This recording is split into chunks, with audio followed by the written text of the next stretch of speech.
Okay. I'm hoping that it works. Everything's fine, and that overlay is a little bit better than it was last time. But for now, hello. Having one of those days today.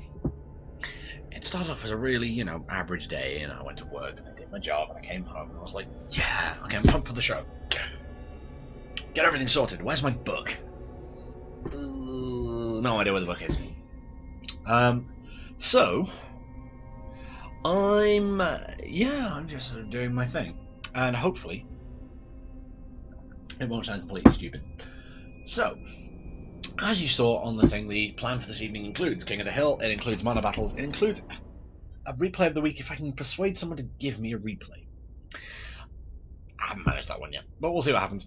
Might have to replace that with random custom games. The Rainer Party one's usually quite a blast. Other than that, what else is there to report? Oh, blog entries. My God, I'm actually getting like kudos for my blog entries. Yeah, it's pretty good. Wrote a post about incentivizing, and it turns out that people like the way it looks. So if you want to check that out, it's on Team Liquid. Look for my name. Yeah, I think that's about all the admin stuff. I mean, like, I have hopefully found a better way of uploading videos to YouTube afterwards, so if people are watching this on YouTube, hello, then that's cool. I should be able to make that a little bit smoother so I don't have to, upload 6 of them at once, which is what I've been doing recently. Ugh. But yeah, so I think for what we'll do at the moment is... Please note, if you ask someone to engage in a moo battle, it means something quite different, I think.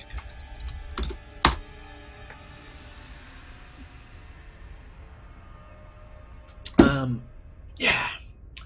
And we have ourselves some decent CPU usage. Although it seems to be operating at 103% of maximum frequency, 104% even, which is always something faintly worrying when it happens.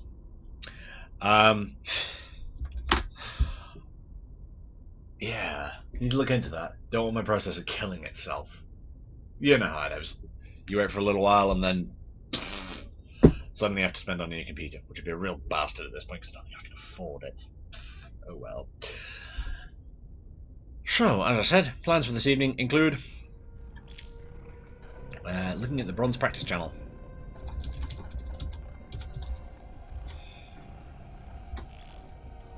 And apparently it's not spelled like that.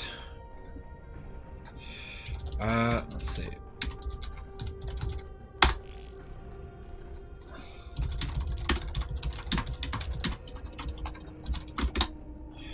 Sub.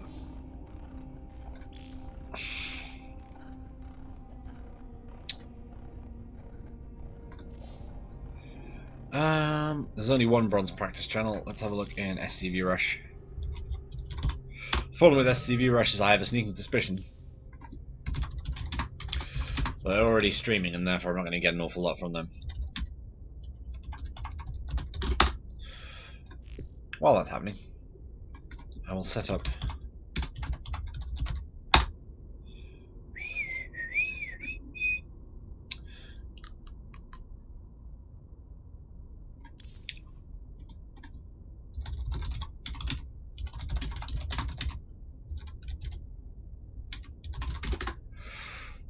and choices.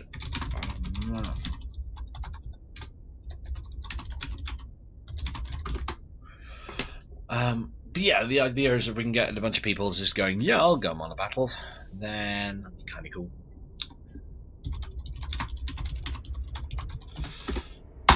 It's usually a fun thing. It's usually an easy thing to get. Oh, hello, we've got 5 people on the channel.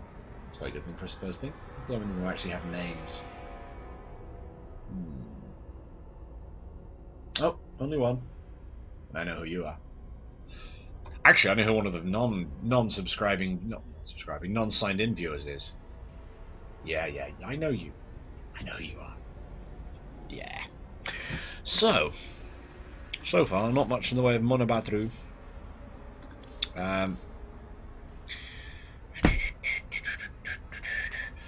some reason, I just have Total Biscuit's music stuck in my head. I don't know why. I mean, don't get me wrong, it's good music. I'm not going to gainsay that, but it's kind of like, it's not really mine. I am actually working on getting myself a theme tune of sorts made, because apparently it's easier to do that than to work out the copyright laws around the existing ones. So,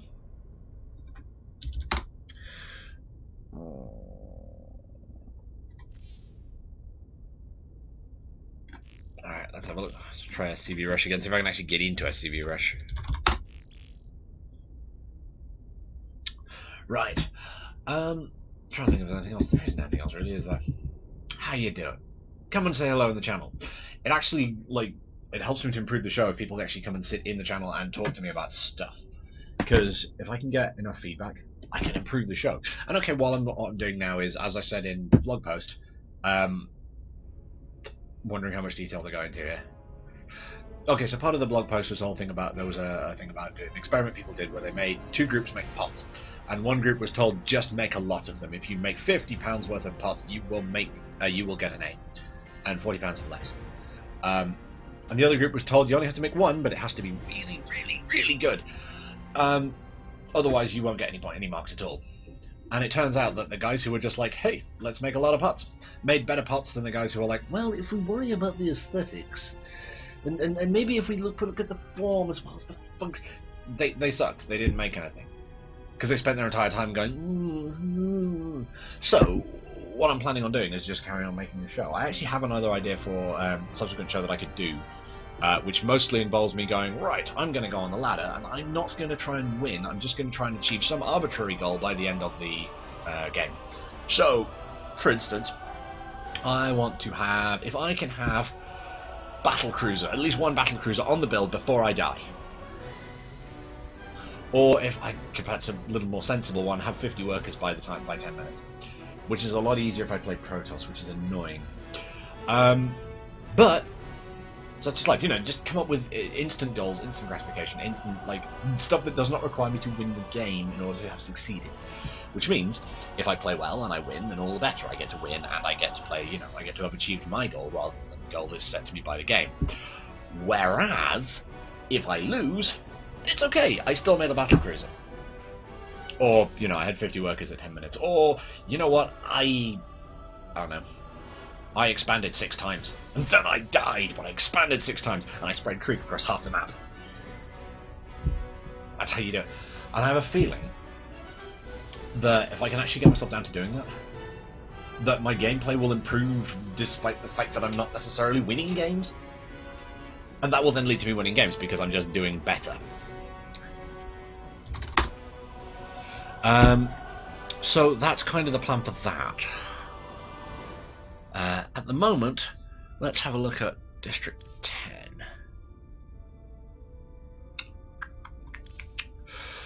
Right, I'm going to create a private game on District 10 of Monobattles version 1.2 and make myself dat referee, and of course the unit selection is going to be no. Oh wow, that's harsh. Apparently there's a classic mode on Team Monobattles which allows you to have Team 1 as the monobattling team and Team 2 as not. And Harbinger keeps doing this, he keeps joining my games. I didn't know you could do that. Okay, I knew we should just get on with it. Say, oh, someone think of a word I can get the chat to say to join.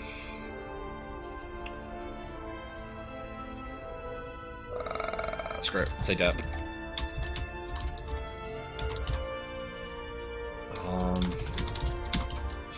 First mono battle of the night.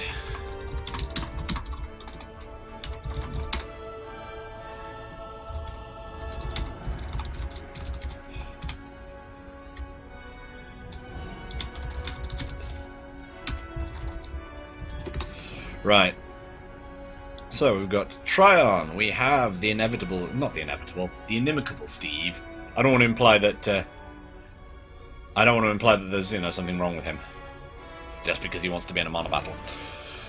We are, however, going to need more people than this. Oh, plus player, Mr. Blobby. Hell yeah! Try and get Kingdom in as well. Oh, I see Nuktas. I see a Nuktas. You might be up for it. You just come online. Invite you to a game. Let's see what happens for that. Who else do I know that's online and not in Nordrassil, because that's in World of Warcraft, and this won't help me at all. By the way, can someone who's in the chat just let me know what the sound and video quality is like? From my perspective, it looks fabulous, but I need to know from your perspective. Also, I need to recenter the camera, so I'm not pointing at me at all. Hopefully we can get all these people in. Oh wow, we have all bar one of them, so we almost have a 3v3 already. Him and Stephen Blobby, right. Hopefully Kingdom will accept.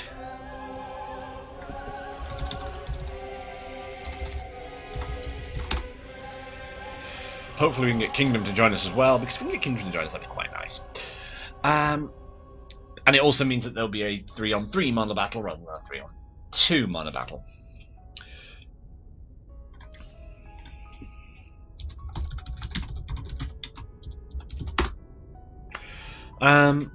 It is, however, looking like Kingdom is not going to respond in time, and thus I'm going to have to rain fire down upon him from the heavens and make him wish he was a turtle.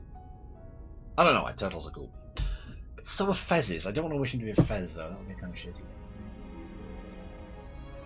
Because while they're good to wear on your head, it's not good to have one as your body, because that, you know, circulation stuff. It's a Doctor Who thing. Shut up.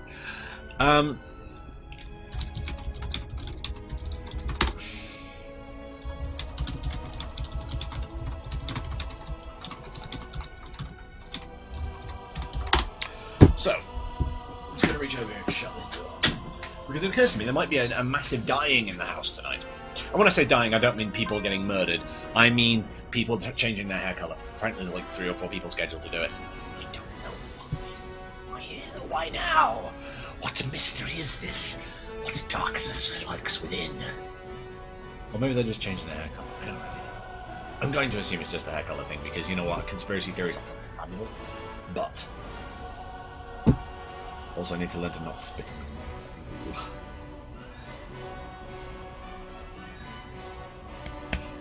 Yes! So, let's see. Oh, we have one more person who is in the channel but not in the game. Let's see if we can get him in.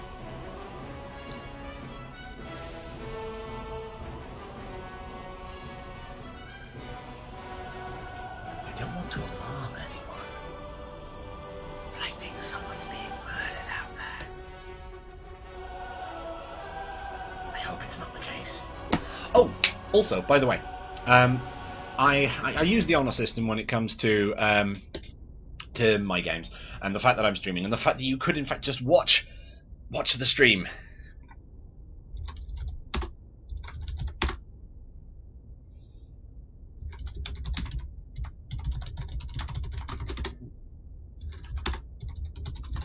Excellent, we have ourselves a 3v3 mono battle.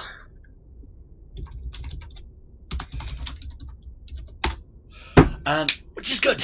Yes! We can get started, we can have ourselves the first mono battle of the evening, and I can slow my words per minute down.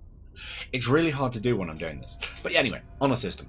I'm going to trust it that anyone who is watching the stream, that would be, I believe, Steve and Tryon, who are admitting to watching the stream. Of course, there might be other people who are not signed in. Well, looks like anyway, those guys who are, you know, who are at least admitting they're watching. I will take it on faith that you will not stream snipe, because that would take the point out of the game.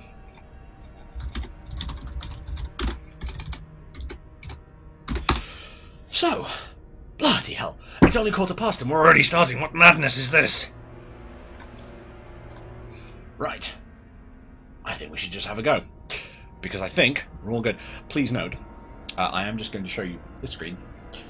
This is what they get to choose their units for. They don't. So, and we're going to go into first game of the night. It's a mono battle. Yee! Christ only knows what's going to happen here, because we've got entirely random races. We've got entirely random units within those races. So we could end up with Ultralisk, Ultralisk, Ultralisk, or we could end up with Zergling Marine Zealot. Or we could end up with all spellcasters. That would be a bastard. Have a mono battle where literally the only units you're allowed to make are High Templar, Ghost, Infester. I think Infestors win. Still. Just about. Maybe. It all depends, I think. Actually, it all depends on how much damage Storm does to units that are underground. I think they do full damage. I'm not 100% certain, but I think they do. And so, we're going to drop into this screen, which we can't actually see anything because people don't get to choose what the hell they are.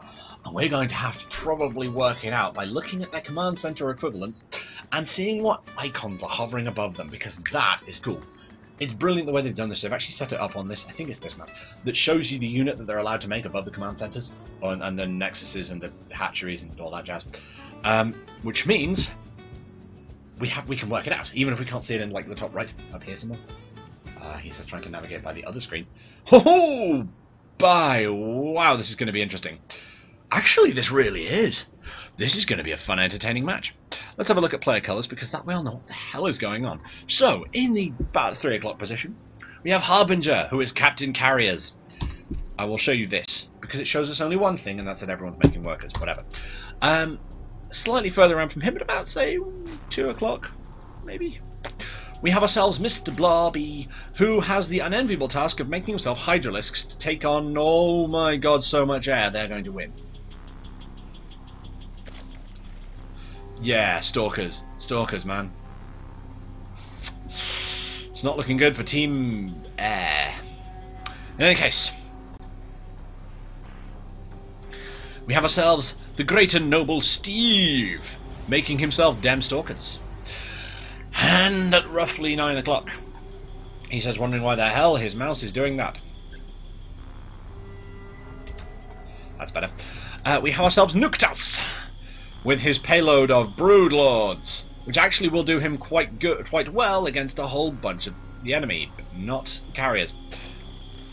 And further round, at about 6:30, 7-ish, we have Marv, who has a spare worker, ready to make some Void Rays, which do require him to have Cybernetics Core. So, we know where his build's going to go.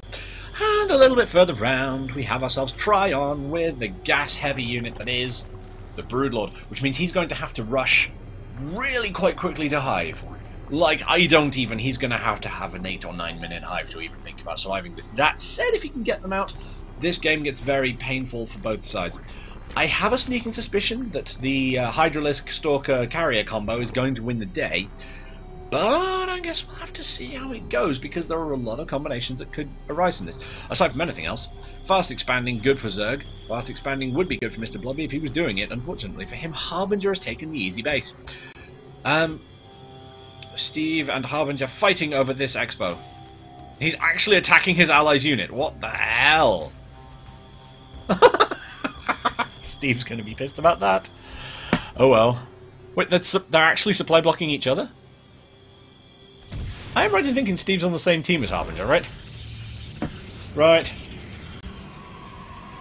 That was fun. Let's see. Yep, we have the regular structures going down. Again, it's a bit of a predictable game at this point, because nobody's making anything other than the buildings they need to get the buildings they need. There's a lot of late tech stuff in here, like Corruptors, which will make mincemeat out of the carriers if you can get enough of them up. And of course increase their armor, because the interceptors don't do that much damage individually. I don't think they just do a lot of chip damage. Again, we have ourselves a nice quick expansion here from Nuktas. We have ourselves Steve taking the loss of Dat Probe and running with it, sort of. I mean, he's going to have to expand to a slightly more dangerous place, but such is life. Harbinger now having a third base, because it's entirely up to him whether he wants to have enough gas or not, and I think he does. I think he wants 3 base worth of gas. Actually, it's interesting. I was expecting this Nuktas Overlord to be right the way over here, so we could see whether his opponents were taking fast bases. Not that there's an awful lot he can do about it at this point, because he really needs to get up to Lair as soon as zergingly possible. And then, as soon as he's done that, get straight on up to Hive, so Infestation Pit, which is going to cost him Oh, 100, that's not too bad. He'll have that by the time he gets there. So, as soon as he does that, he can then start pumping out Corruptors. And he's going to have to...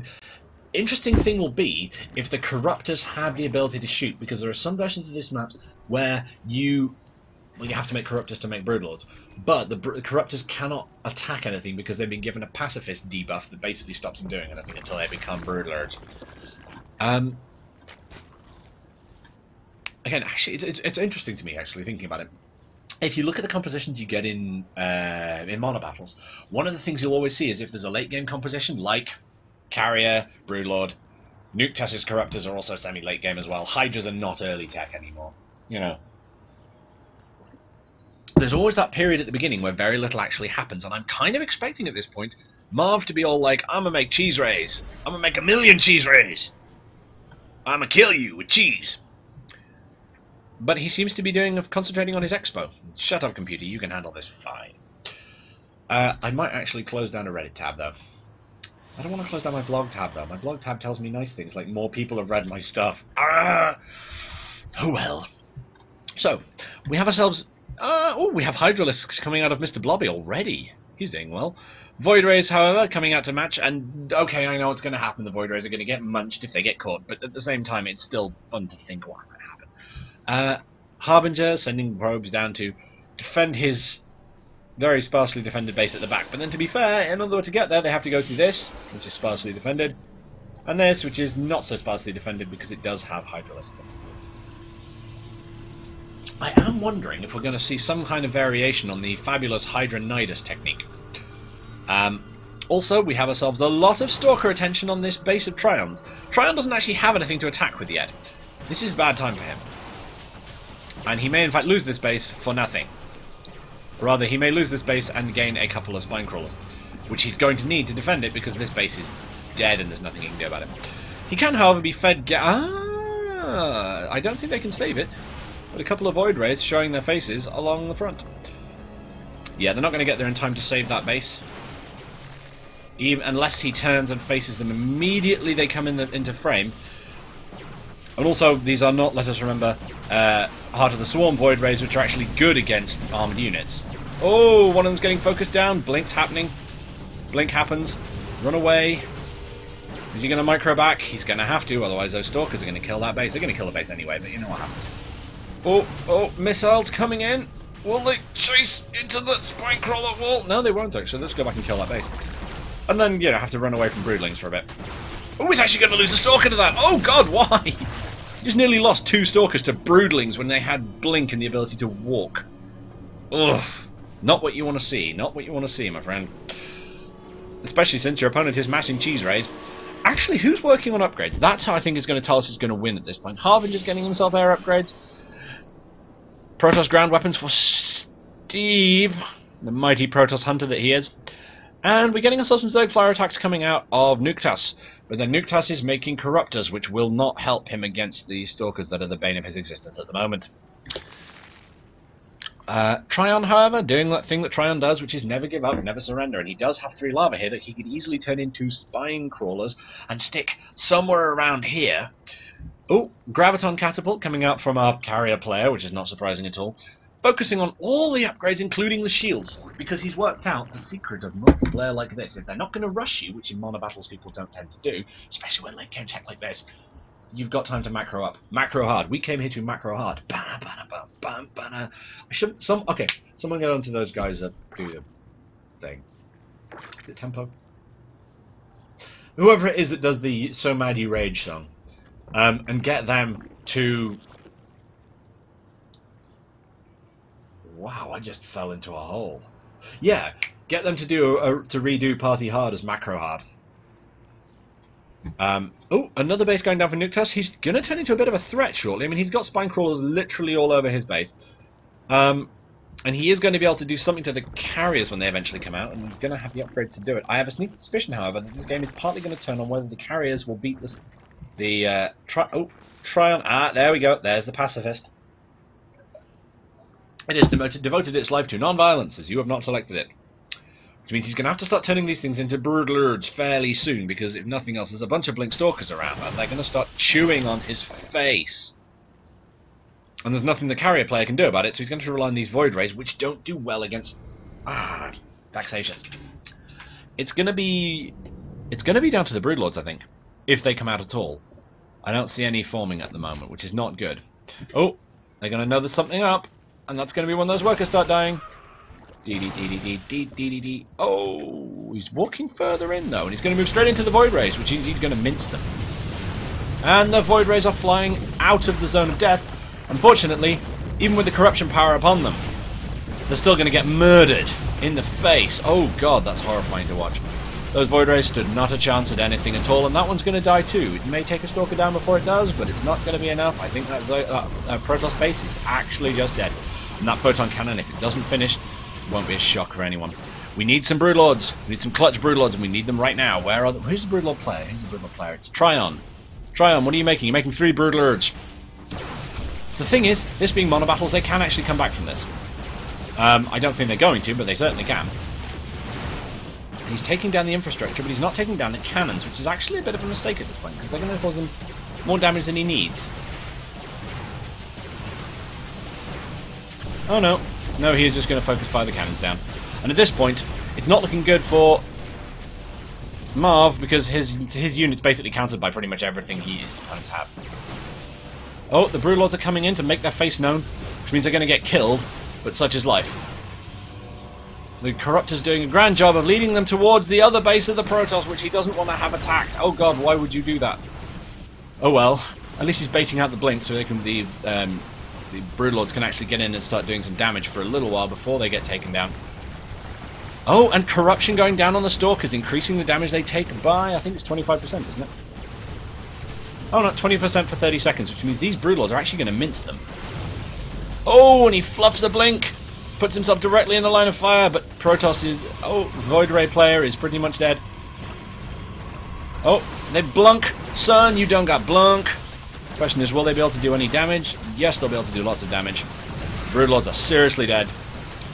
And at this point, the Stalker Assault is probably going to be enough to kill these guys on its own. If you came here to party, we will party hard, and then you will die because of no power. Oh wait, nope, there's enough.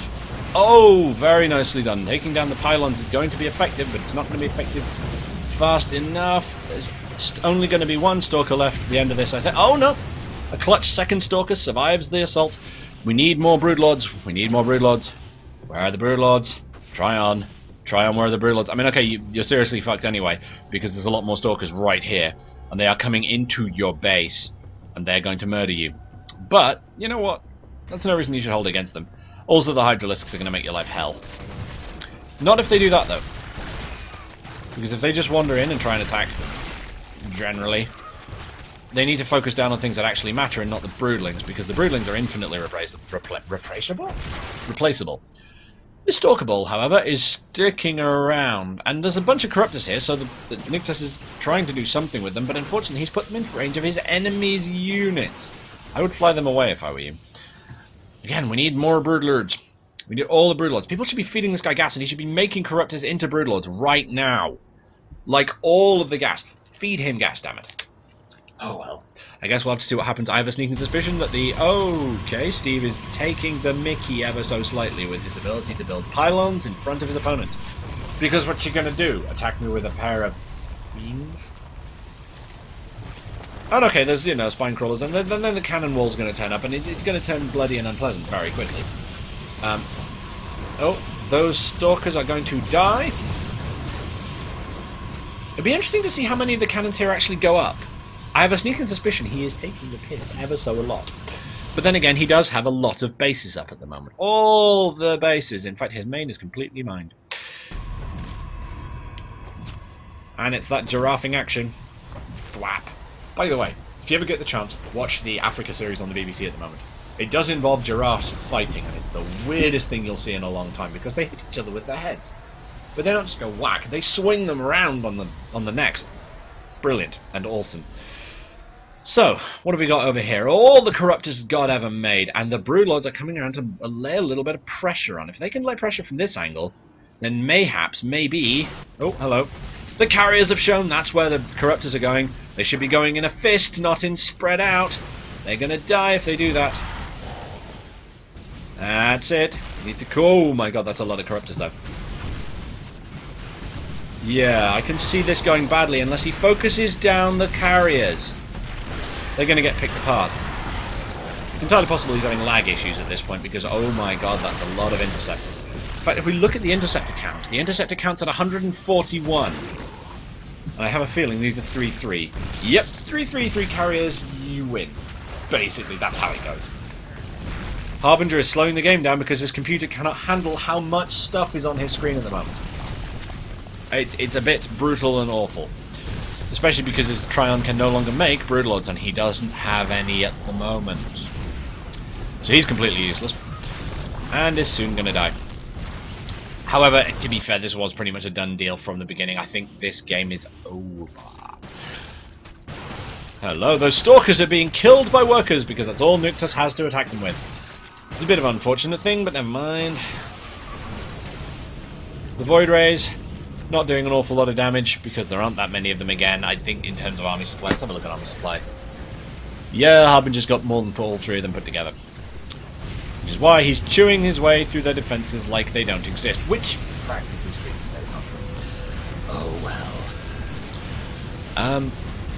To be fair to their credit, they're not giving up just yet, but that's a lot of stalkers, and to be fair, just A-move them, guys. Finish them! As Harbinger is doing most of the damage at this point with his 3-3-3 carriers. Actually, how many interceptors is he up to now? He's up to 152. He's got 19 carriers, which is, and they can have 8 each. So that's just shy of 160. Yeah, that's he's at maxed interceptors right there. Now, I have a sneaking suspicion, if we look at his army supply, it's because he can't have any more carriers. They cost a lot of supply, I don't know what to tell you. Nuktas GG's, Tryon leaves the game. Good game. Well played. Nicely done all. Easy company, easy company. Right. That was fun.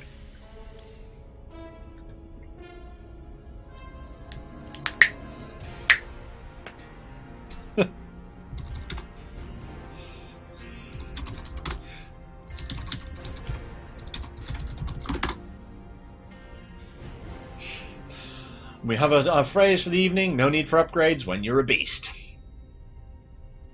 Okay. I'm going to set myself up another one of those because that was quite a fun thing. And okay, it was a bit sort of, a little bit one-sided, but such is life.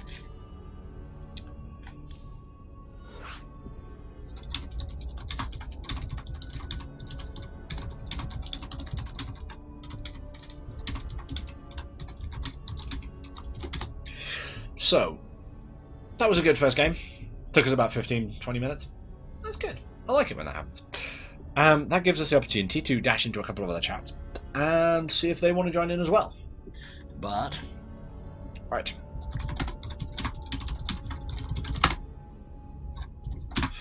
Okay, can somebody in the channel suggest a strange word for people to say in the chat? I have this thing that when I want people to join in, I don't want them just to say yes because that's boring. So what I do is I make them say a random word like pineapple or bees or derp or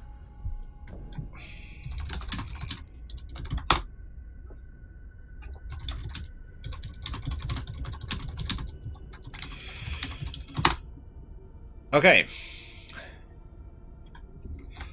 Let's see. Say joist. Right. Let's see how many people say that. It's always weird to me the fact that you can get people to say pretty much anything. Like, I could probably get away with, say the first line of the American National Anthem. Okay, Steve's gone slightly wrong and said moist instead. Right. Nuktas is quoting me word for word, including the to join bit, which wasn't part of the plan, but hey, not going to complain. So far, we have ourselves a Harbinger who has joined himself. Thanks, Harb. And that's a 4-player game at the moment.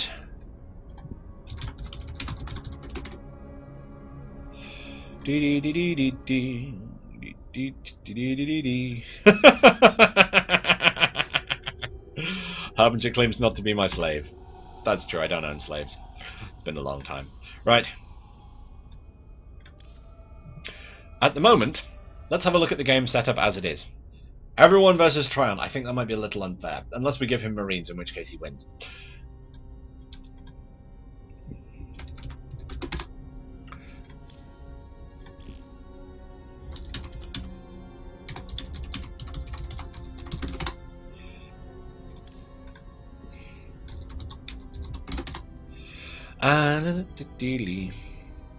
Monobattle.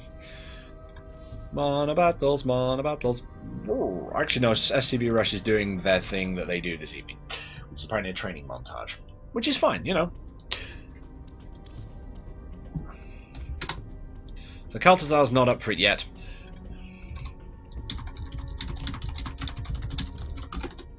Give people the choices of which team they're on this time, which makes it more fun, because that way they've got an investment. I'm going to step out of this because I need to be a referee and not in it.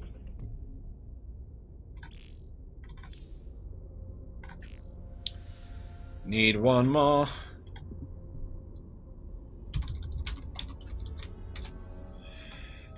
Need one more for Monobattles. Monobattles. What the fuck am I singing? I don't even know.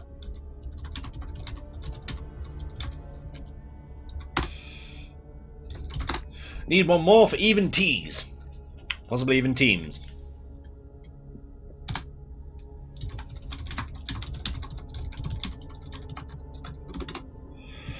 Maybe the concept of having streamed Monobattles will be curious enough that other people will want to actually join. We shall see. We shall see.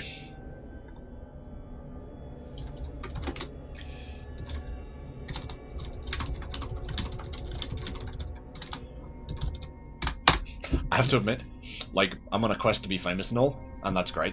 But one of the main reasons why I want to do it is so that when I say, "Hey, who wants a Monobattle?" I don't have to go, "Well, if we can get one more person." Maybe it'll be tricky. It'd be nice to just be able to go, "Right, first 8 people, click, click, click, click, click, click, click. Done!" But unfortunately, we've only got 5 at the moment, and I need another person.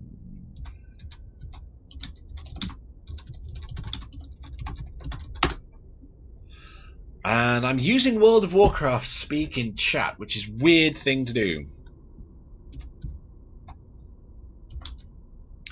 Let's see if any of the arcade rooms are bigger than... Nope.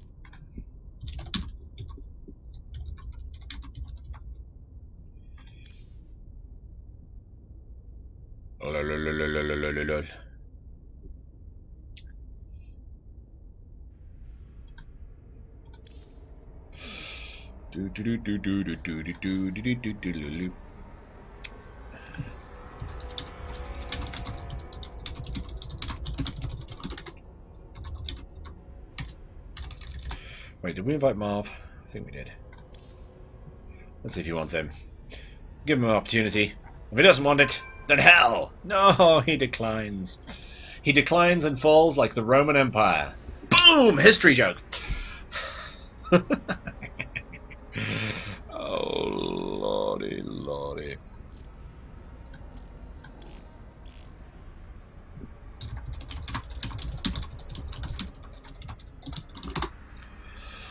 Right. Got ourselves some looking for team.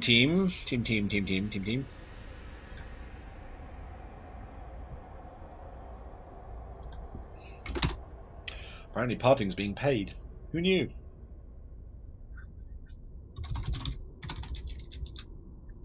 Ooh, hear that? I don't know if you can hear that on the stream. That's my shoulder, that is. Shouldn't be making that noise.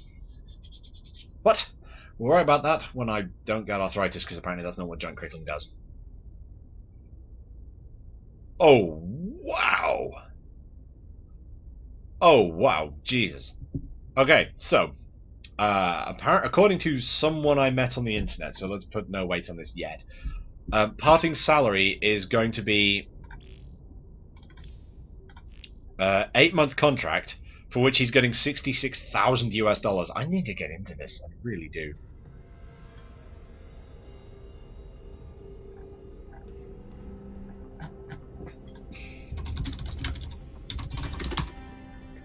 What madness is this?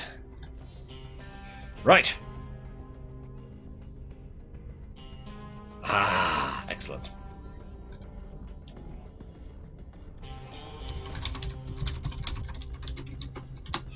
I can understand now why people want to join the esports teams if you get paid $66,000 for.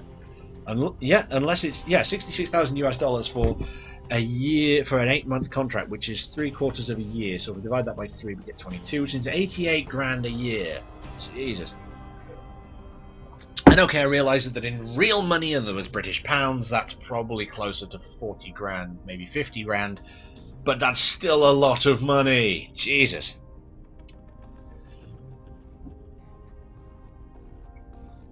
So.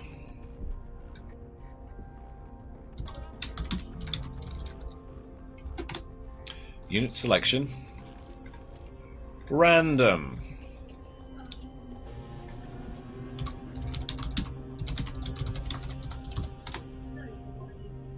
Mr. Blobby.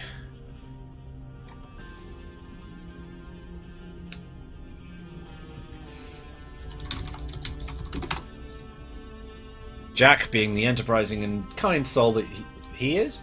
I say he, I assume he, but then again I've played Mass Effect 2, so where Jack is covered in tattoos. I'd say I'll be in my bunk, but I've got a show to do. Damn it! I'm gonna do it, whether it's sitting funny or not. So.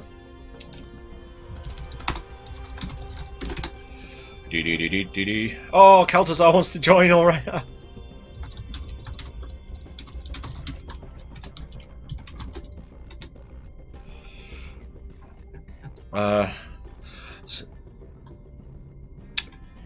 We need another person. I really want to get Kaltazar in because I haven't seen him play.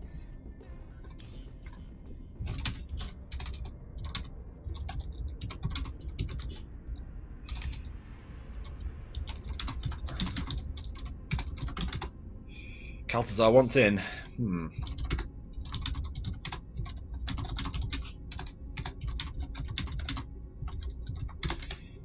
Let's see.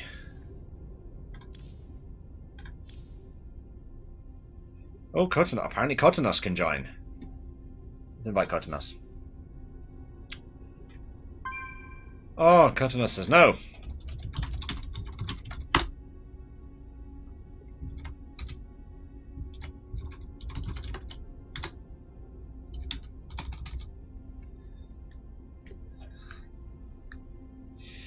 So.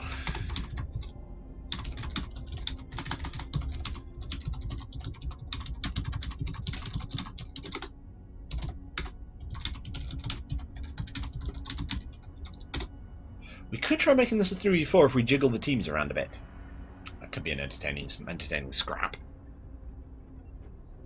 Also, from what I've heard from just outside, the dying has commenced. So there may be people wandering past, and hopefully the noise won't be too much of an issue for either me or them. Let's see.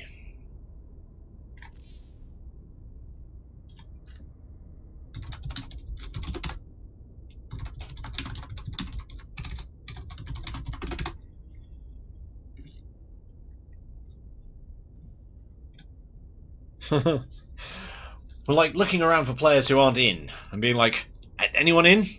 Marv? Marv goes AFK. Ah! Oh well.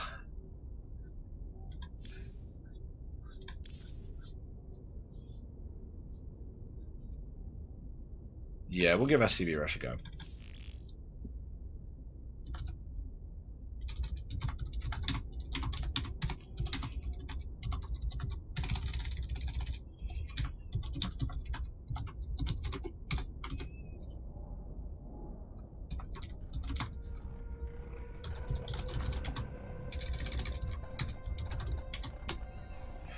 Let's have a look.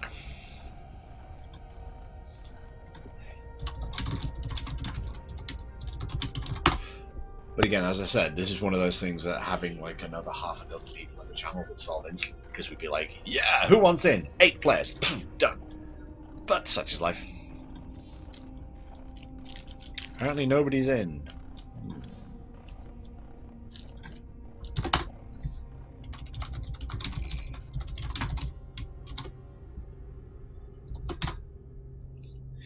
Oh well. Let's see. How the hell do you say monobattles in German? Would be an interesting idea.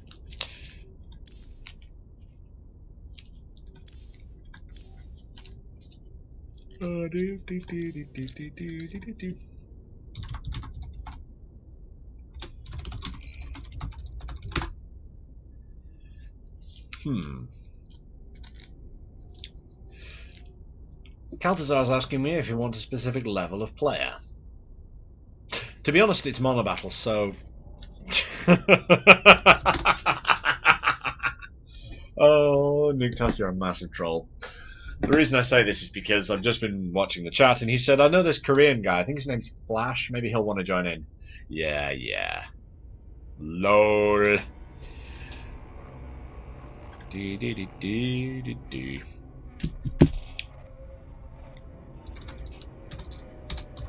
Oh, hello. Hey. Let's invite Caltazar.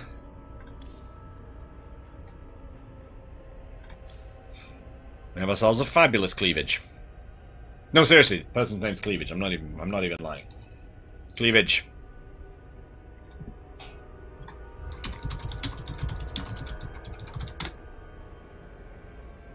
Right.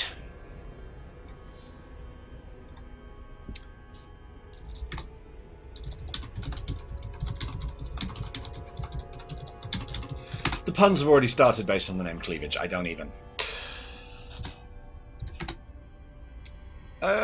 Hopefully they'll actually accept the invitation. All random players.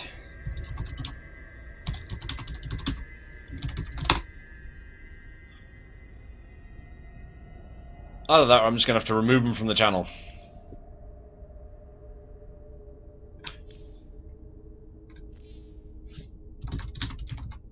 Oh yeah, actually let us not forget that one of the things that you have to do is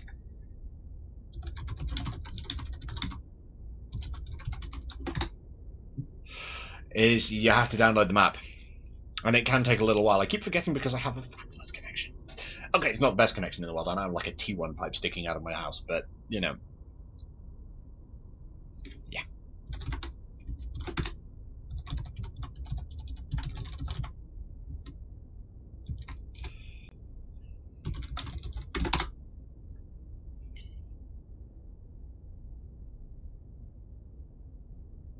Bam. Let's get this road on the show, or something like that. I keep forgetting which order it's in. Oh, somebody else has... Someone called Food just asked me if I want to 1v1 with them. I should tell them I don't do cyber. But such is life.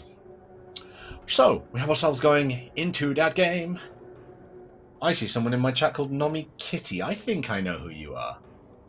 I think we were talking on G-Chat earlier. Boom. I think I got you. Did I get you? If I did, say so on the channel.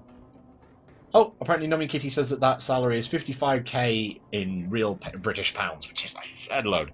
It's actually significantly more than I'm getting paid for my job at the moment, which is annoying, and I hate that fact. But then I'm only working 3/4 of the year, so... Even so, if I was getting paid full time, it would still be like multiples of my salary. That's depressing as hell. Oh, right. Yes, your username was particularly unsubtle, Kitty. I know you. So we're waiting for people. We're waiting for people to load the level because apparently my computer is better than theirs and has already done it. Oh well. Also, it does amuse me that I now have someone in the chat who doesn't actually play computer games in this way, who doesn't play StarCraft. Oh, we get to listen to the little intro music.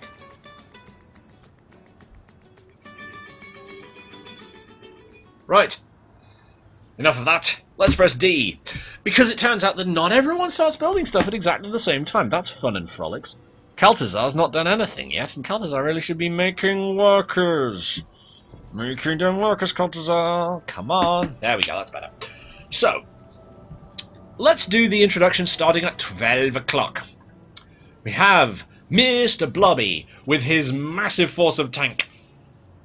Moving slightly around to about 12:30, 1 o'clock, we have Cleavage with the High Templar.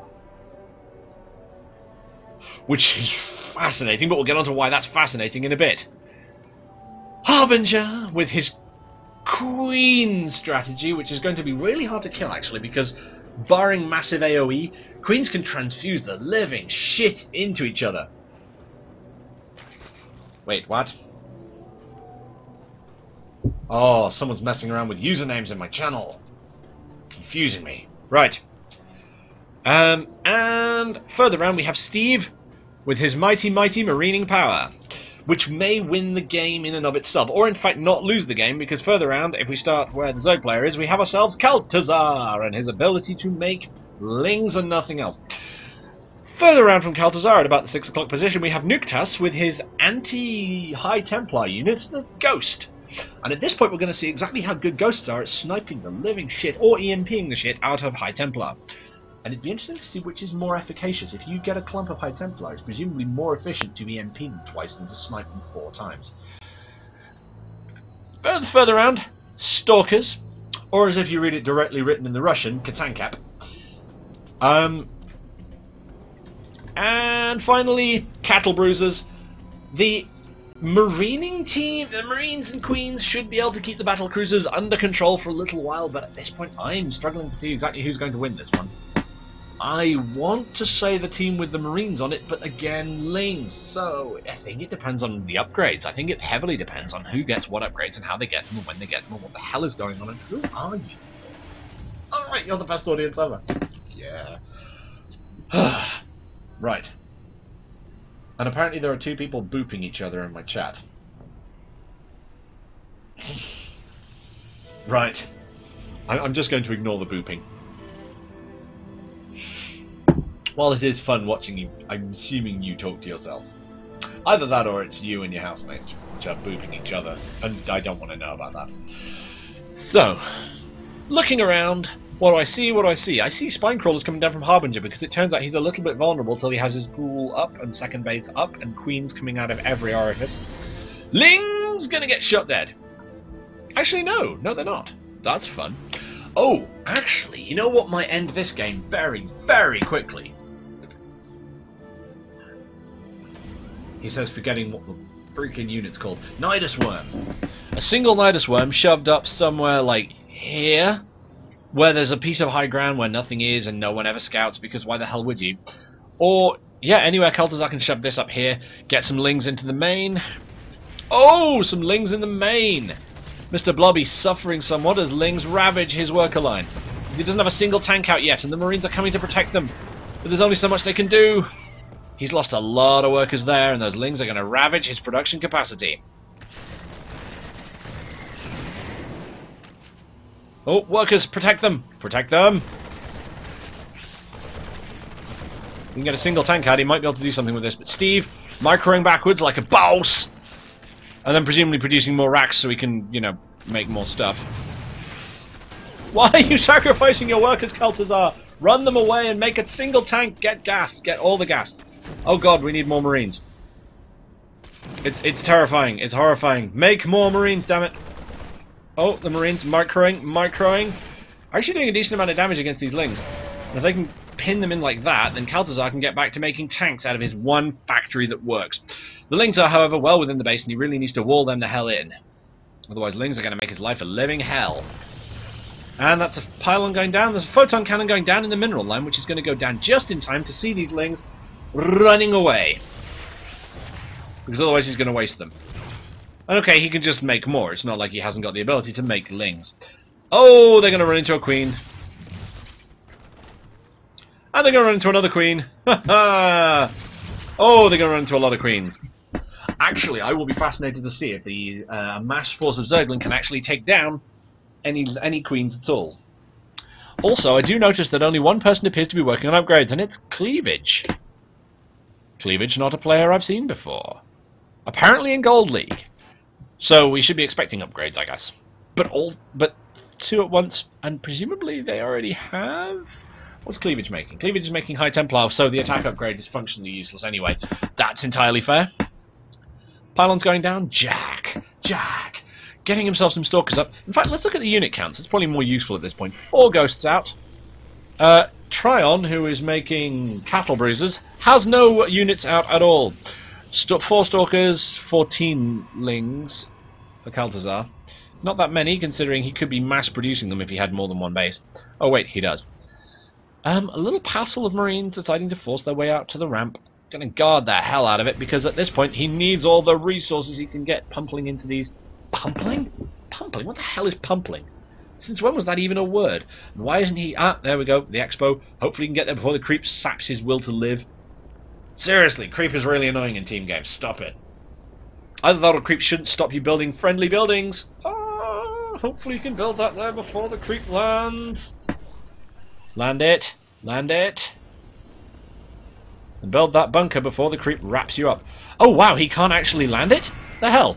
Oh no, he's going for the gold. He's going straight for gold minerals because it turns out he only needs minerals. He's making Marines. Oh. Let's see. Got ourselves a bit of a macro thing going on here. And that's scouting racks of Mr. Blobbies, who is sending it out because frankly he's made enough factories. He doesn't need any more. And he's now going into full-on tank production mode, which is not fast enough because he only has... I'm guessing 3 people in that gas and 3 in that, so he really needs another base before he can start full-on tanking. The Queens are pushing creep out onto the map because it turns out Queens love creep. They suck off it. We have ourselves a natural coming down for Nuktas, upon which Nuktas will make ghosts. And I am looking forward to seeing whether these ghosts are any use at all, because it's entirely possible they could change the shape of the entire game. Especially since... Oh no, the High Templar are the ones that could change the game, because battle cruisers have energy. How many High Templar does he have? Doesn't seem to have... Oh, yep, there we go. Feedback drains all of the... Oh, it's happening! Where is it? I heard it go off.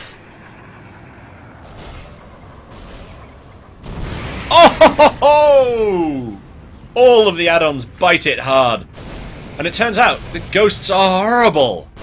Because they have cloak. And will murder you in the face. And actually we'll take these Marines apart. It needs to be a bit more careful and get the ghosts out of there. Oh, hello. Have a cattle bruiser coming in. And the Lings descending upon the Marines and munch. At this point, the Queens are going to need to rally round and try and defend the base. With Steve and his Marine Corps getting slowly munched on. Ghosts actually providing a lot of DPS, like, damn. They're doing a lot of damage. I mean, there's only one battle cruiser out for Triumph, but he is doing a decent amount of ATA. ATS, either 8 or 6, depending on what he's shooting at. Oh wow! The ghosts attempting the snipe. The Lings attempting to run around. The Queens transfusing the hell out of everything, but sadly there aren't enough of them. Ling. Banana phone. Stalkers coming up now. Oh, it's a bit of a walkover now. Yeah, that Queen will spawn just in time to get killed by the approaching forces.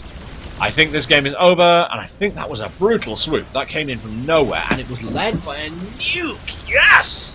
We gotta love it. Actually, this place is relatively Ling resistant. I would be interested to see how many High Templar there are left on the field.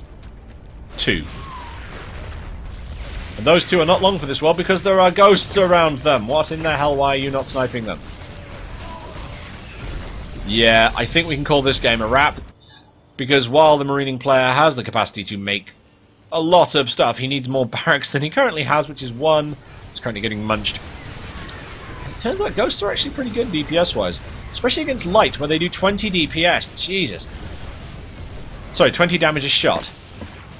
Harbinger is out, because it turns out his Mass Queen strat does not work against all this shit. Steve has likewise left the game. He fought hard, he fought well, but unfortunately there's Lings in his base. I say in his base, I think there's Lings in everyone's base now. The other 2, however, are sticking it out. Cleavage not wanting to let go just yet. It's going to get nuked.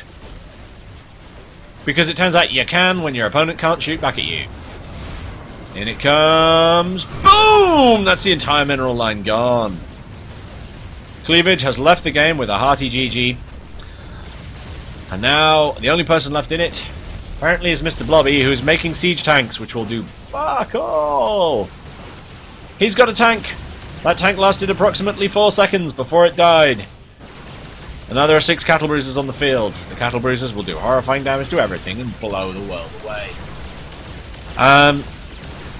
Yeah, at this point, The army supply tabs will tell us all.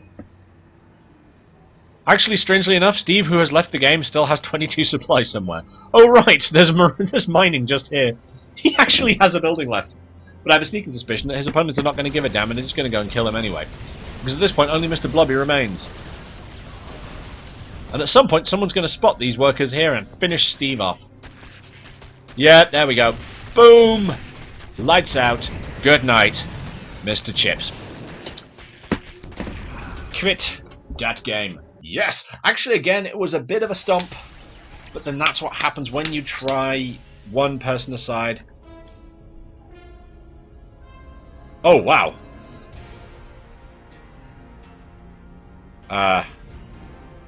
Okay, apparently we've got a ringing endorsement for Zombie Arena from someone in the arcade chat. Check this out. Apparently, it's awesome fun. Could be, could be.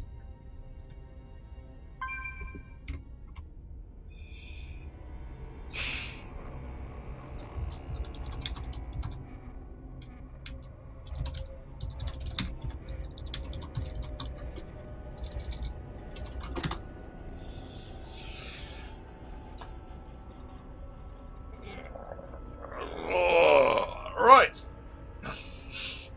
Okay, so apparently there are now 6 people watching, of whom apparently I'm one for some reason, even though I'm not watching my own channel, I don't think. Nope. I've got my Team Liquid blog open, but that's about it.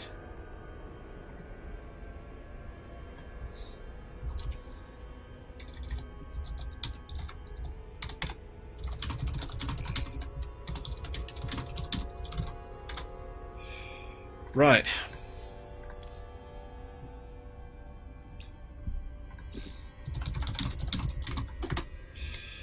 La la la la la la la la la. Yeah, if you want to try this game, try the Starters Edition. It won't have a lot of stuff on it. And before you try and ladder, look, just do yourself a favor, look up a tutorial, get the understanding of basic, like, how to macro a little bit, because if you don't, you'll get kicked in a lot. It's one of the problems with StarCraft 2 is that it doesn't teach you the very, very basics of the game. It teaches you how to play the campaign, because it says, hey, have more units.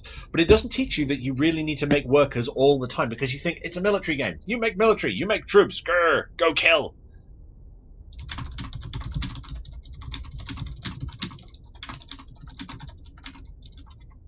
Oh, god damn it. Your name is in red because it's a random color, I think.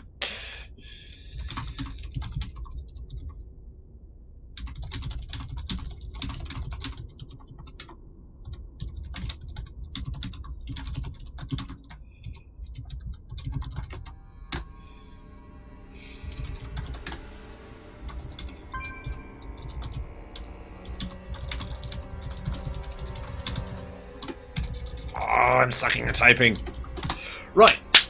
So, at this point, I'm willing to believe... Dee-dee-dee-dee-dee. Dee-dee-dee-dee-dee.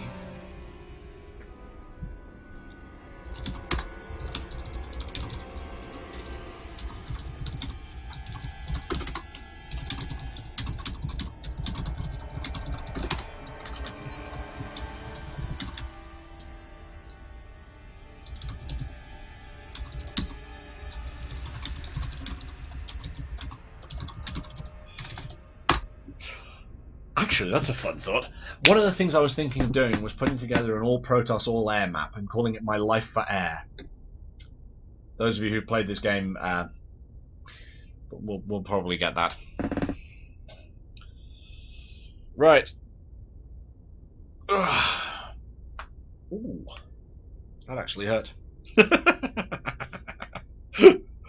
Yes! This is what you want to see. You want to see people suffering in your chat because you made a pun. Yes! So, I think we should just try it.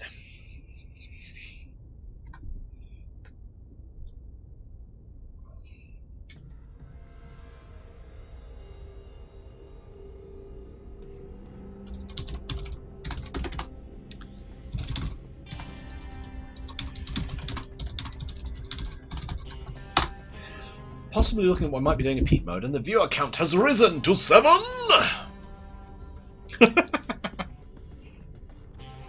Okay. Apparently the pun was bad, but the game sounds like fun.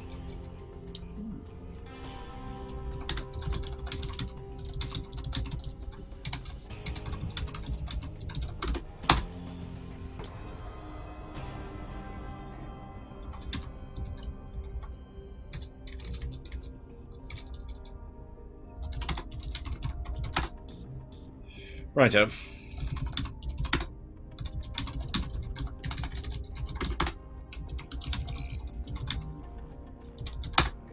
Okay. Looks like we have ourselves... Did I set myself as online in Team Liquid? Was I really dumb and didn't do that? No, I did. That's fine. Everything is fine. Everything is made of kittens and is fine.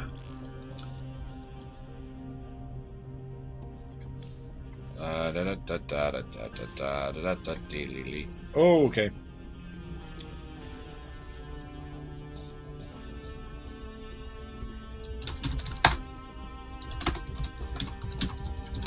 Right, I've had a subtle and delicate reasoning presented to me.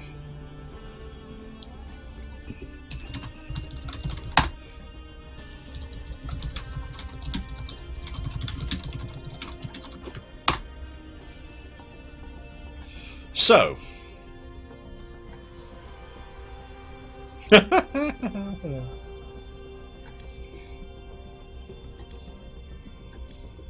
Okay, so we're going to set ourselves up a custom game, and I'm going to create the custom game rather than trying to join a custom game, because I know what happens when I do that.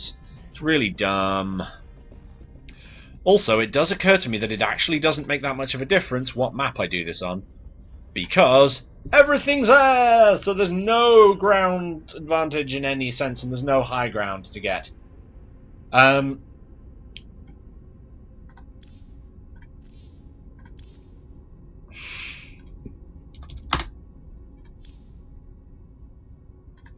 Right, coaching channel? I'm on the coaching channel.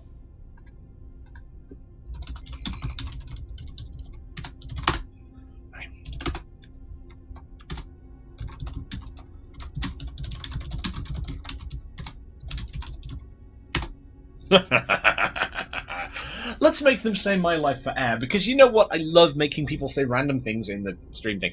Except for Harbinger, who's a mob. Damn you, Harbinger, damn you!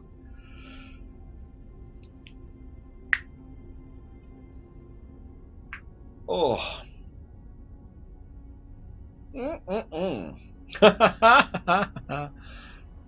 Okay, so the first person ignores me completely and tells me to butter his biscuit.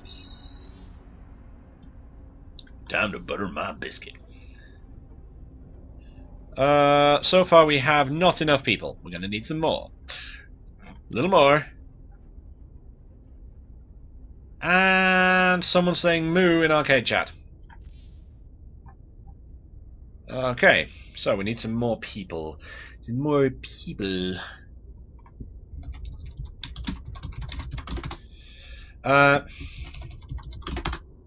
See if we can get a couple more from the stream, from the channel that I'm currently sitting in, and Mom.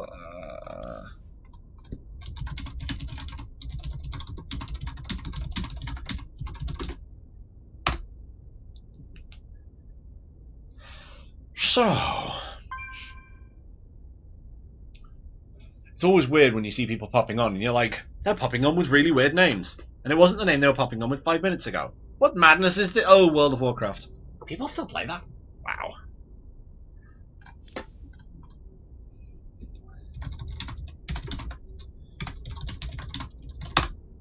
One or one more?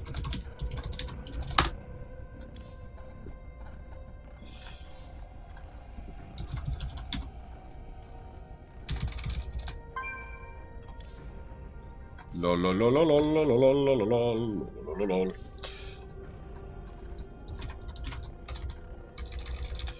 Let's see. One of them. I'm loath to go into channels like STV Rush, because you know they might not go with the spirit of it, and they might just make ground units. At which point, There's no way of kicking them. That's one thing that would be a fun thing to have. Anyone who feels like making a custom map for it. Not if anyone's watching who can. Why is my channel full of people saying moo? You're weird. Doesn't mean I don't like you, but you're weird. So...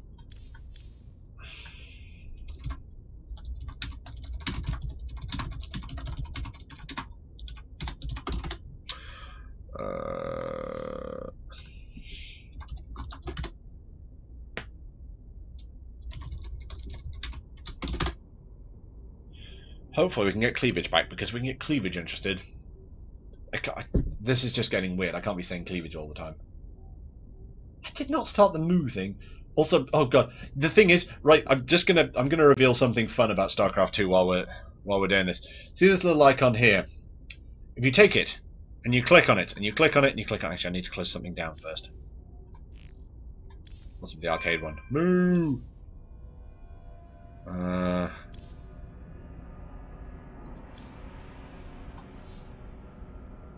Yeah, if we click on this repeatedly, oh, it doesn't work because I've got maximum number of channels open. Let's try it again. Repeatedly. What do you mean maximum number of channels open? Okay, fine, I'll leave all things Terran in the arcade, where the mooing is. Because of this place. There we go. It's the cow level! The thing is, there are 10 cow levels. There are 2 people right the way down on the bottom of the cow level. Thing is, if you say hi in the secret cow level, it appends the word moo to the end of everything you say. See, I type moo and it says moo moo. Right.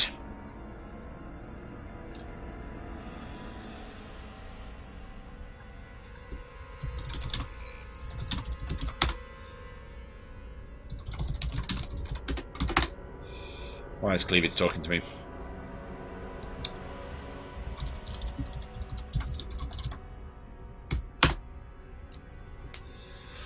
So, is everybody prepared? Is everybody a Protoss at the very least? Everyone is a Protoss.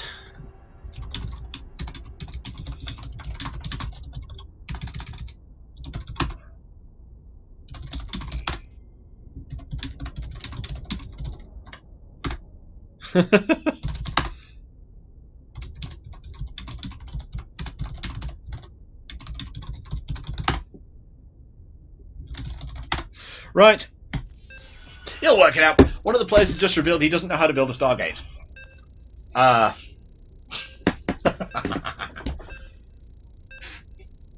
So yeah. But yeah, now we know about the secret cow level. I did show you the secret cow level, didn't I? Yeah, I showed you Moo Moo. So, we have ourselves Megaton, which is a fantastic fortress map. The problem is, it's not a fortress map if you've only got air units. Because there's walls and stuff that literally don't stop anything because you're all flying. And you know what's really funny?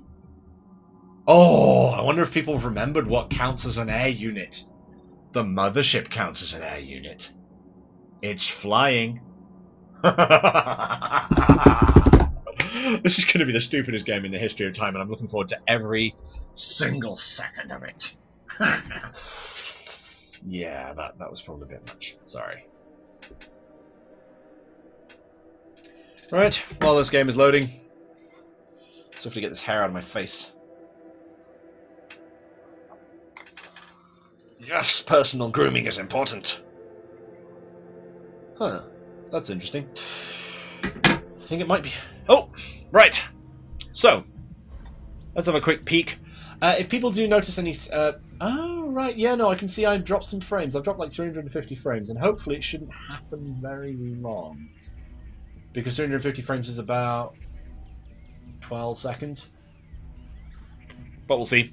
So, let's do the introductions. I mean, okay, you know what everyone is at this point. Harbinger, playing Protoss, which apparently is now his main race. Who knew? Down here we have Nuktas. Nuktas and his Protossy might. Steve. With everyone should be going for roughly the same pylon timings. And at this point you can tell who the really good players are because they're the ones who've got slightly earlier pylons. Tryon. Again, playing Protoss. Woo! Kaltazar. Who I keep thinking is one of the kings that go and see Jesus around about, like, sometime in August. Because, Christ, they didn't get to him while he was a baby. They would have been, you know, like, a while after that. Anyway.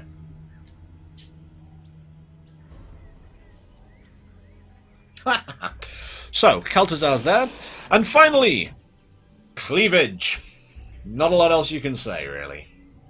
That's just some excellent Protoss cleavage. So, what I'm expecting to see here... Actually, I'm really interested to see if somebody goes Mothership and Vortex is the living crap out of everybody else. Or whether we're going to avoid Vortex altogether. Hello.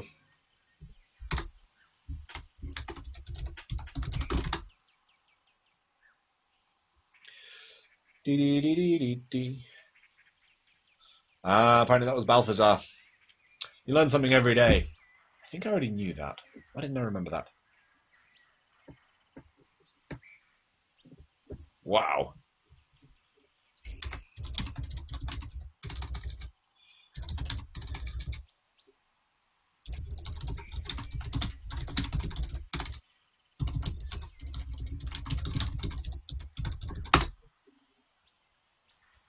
Go persuade them with happiness. Yes, because that's the way forward. Forward. You know what, until this comes back. So, it's always been a thing that I've wanted to have on the stream, that people can just tell me when... Okay, I'm going to have to go back to the thing. Actually, no, let's avoid talking about goat porn. I've always wanted to have feedback from people, so just let me know how things are going. Which is why I appreciate the completeness of someone telling me the others were Caspar and Melchior. That is a useful fact, and I will remember it for next Christmas. But yeah, if people have feedback, please don't feel shy about sending it to me. I'm not going to cry. Unless you send me the best feedback in the world, in which case I'll be like, oh, of course. But probably not on air. That would be a bit weird. Because I'd have to be reading my feedback on air. And that'd be kind of like that episode of Harvey Birdman where his boss goes back to reading everyone's emails over the PA system. Which includes the letter from Peter.Potamus. From Potamus, Peter. Title, that thing I sent you. But message reads, did you get that thing I sent you? So, we have ourselves a bit of hot Protoss action. Gateway's going down for everyone except Steve and Kel'Thuzar. Why is that, guys? Why are you making pylon? Why do you make pylon? There we go. Need gateways. Gateway's so important. Have double gas going down for Harbinger because he knows where it's at, and I have a sneaking suspicion he's probably going to go either Phoenix or Carrier. Because at this point, Carriers could be brutal, or they could be absolutely nothing. I would be fascinated to see whether Phoenixes with range can screw with Carriers just by kiting out of range and shooting Interceptors down while they're doing it. Of course, I think they get bonus damage versus light, and I think the Interceptors count as light. But we'll have to see. Problem is, it's actually quite hard to get hold of an Interceptor because A, they move, and B, they disappear into the Carrier, and then you lose focus on them. Because they essentially despawn when they go home. We have ourselves a relatively early expand coming down from Kel'Thuzar. Clearly he wants to play the long game and get full Void Rays. I think pretty much everyone has at least one gas, possibly two at this point. As it turns out that air units are fairly gas heavy. In fact, I think Harbinger has two. Steve only has... Oh, no, he only has one, but he's going for an Expo. Gateway's finishing up. Nexus finishing up for Steve. And he's starting Cybernetics Core. First Stargates have already quite started. I mean, it looks like the fastest builder is Tryon, who's actually the furthest into his Stargate. What with it being about 40 seconds of 60 done. Wow, that's pretty quick. That's not bad at all. Two Stargates coming down for Harbinger, though. And I can tell it's Harbinger because he always nicks the colour yellow because he gets in there first. Because I haven't worked out how to stop him doing that. Not that I really mind. I just want to have him, you know, say weird shit for my amusement. Oh, wow. Check this out. I was not expecting to see this at all in this game. I was not expecting to see anyone wasting minerals by scouting and having an advanced warning thing. But such is life. Again, more Stargates going down all over the place, and we're expecting this because it's the air-only game. But it'll be interesting to see how many Stargates there are per side at this point. Okay. House has 4 Stargates on this side versus 5 Stargates on this side. Just 5? It looks like just 5. So it's 4 on... Actually, that's fairly balanced. There is one thing that I do look forward to in Heart of the Swarm, actually. And that's the ability to pull up a building queue and see what buildings are currently made. Because if you actually know what someone's production is, you can have a much better idea of their capacity and thus their ability to win the game. Again, we have ourselves some sneaky expos. Cleavage going down for the little bit of a gold minerals. In a sneaky place.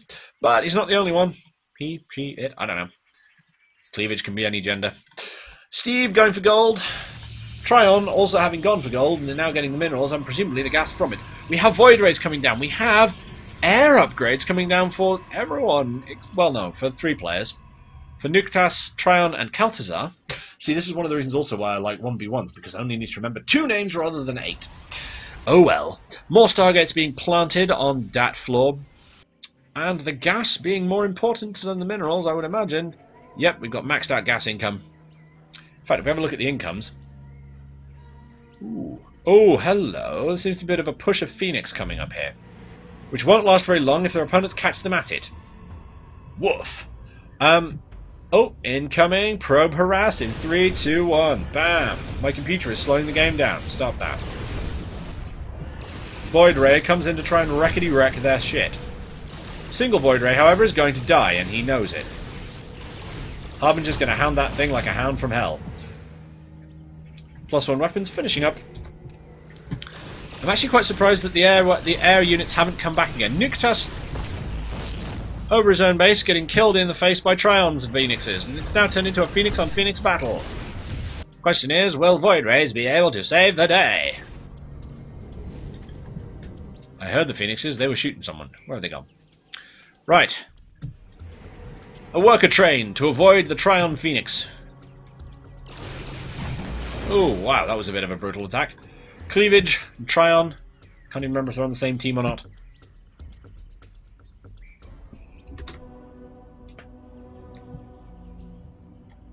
As far as I'm aware, the rules were no cannons.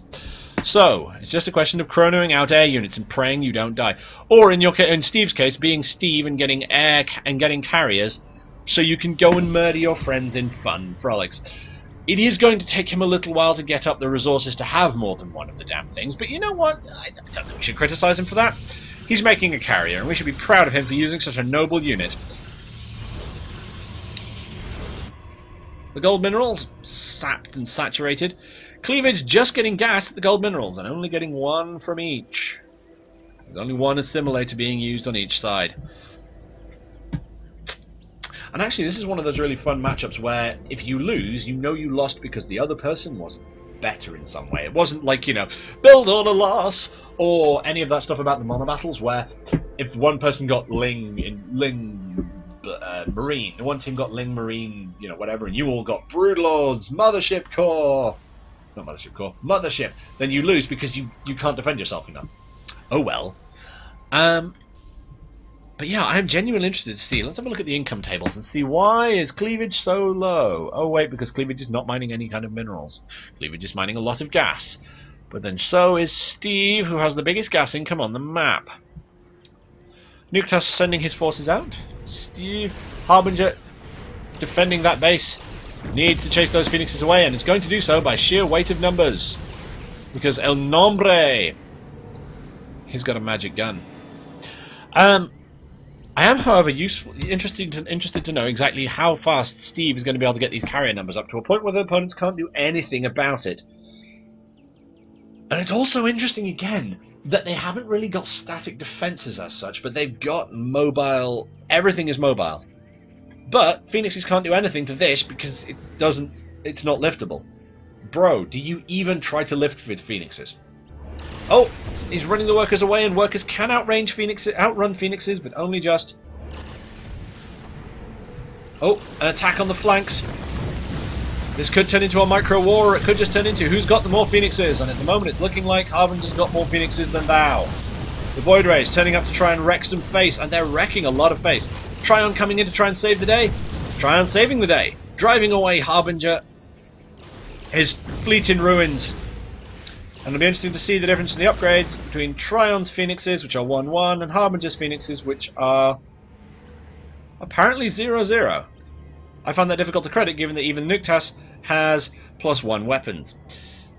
Fine, if we go back to this table, we should be able to see who's upgrading the best. Air weapons level 2, air weapons level armor level 1, air weapons level 2. Harbinger correcting his mistake and actually getting upgrades, but at this point I think Steve might win the game for them, just outright. Because he's got enough interceptors to kill God himself. Actually, no, he's only got 32. But he will have enough interceptors to kill God as soon as he gets the other carriers out. Actually, that would be a fun thing. If carriers had a mechanic that allowed them to switch interceptors between them, I wonder how that would change the game. I also wonder how it would change the game if these carriers just attacked and got the teeth of this lot in their face. Because as far as I'm aware... yeah, Prismatic Beam does extra to Armoured. Which carriers pretty much guaranteed are. They're Armoured Mechanical Massive. They are in fact part of Dat Armoured Mechanical Massive. I've got witty people in the chat. Apparently the reason quick cleavage is so low on the income tables is because if your cleavage is low you get served better. Oh well. You don't need to high an income if you can get free drinks. We've got ourselves a bit of a punch coming up here by the looks of it, and I don't think anybody spotted it coming. No, just don't. Oh, incoming. Carriers. Carriers, man! Carriers, run! Run! There are carriers taking your face off! And at this point, it occurs to me it's impractical for anyone to transition into anything other than carriers. Into air, rather. They can't actually do much with it. Tryon's mussing up. Kaltazar is going to attack, but he's going to attack with just Void Rays. This is a terrible idea. Nuktas and Harbinger will pick him to pieces. He needs the defense of those Phoenixes, and he needs it right now. Phoenixes need to take out the carriers as fast as they can, and they're doing so with incredible speed. The Void Rays on both sides are taking things down. The Phoenixes of Harbinger are attempting to do what they can to the Void Rays of Kaltazar, and they're doing their stuff. The carriers chasing away the Phoenixes. Oh, the Phoenixes of Tryon, I think that is. Yes, Tryon's Phoenixes run for their very lives, and the carriers are still alive. Well, with a massive attack from Harbinger, who's got Phoenixes up, Nuktas, Steve, and their opponents can't do an awful lot, because even with the upgrade advantages I think they have over pretty much everyone. The Interceptors. Oh god, the Interceptors. Actually, I want to see what an Interceptor qualifies as in any of this stuff. Unfortunately, I can't, because they're all back in the carriers waiting to be... oh... that carrier's got 8 hit points left. If somebody takes down the shields, it's going to fall apart like tissue paper in the rain. Let's see if we can grab ourselves an Interceptor as soon as they stop moving, because I want to see what they qualify as in terms of light, heavy, whatever. I cannot click. I cannot click an Interceptor.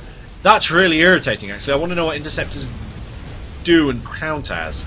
Because it doesn't actually say what their armor and weapons count as. It just says that they exist. And it actually makes a difference when you're going up against, say, Phoenixes. Ooh, Void Rays from Nuktas doing some horrifying damage there, but not going to be enough against this amount of carriers, I suspect. Oh, except he's not on that side. What am I saying? Cleavage, coming back to defend. Yep, Cleavage coming back to defend from the Void Ray assault, but unfortunately there's too many Void Rays.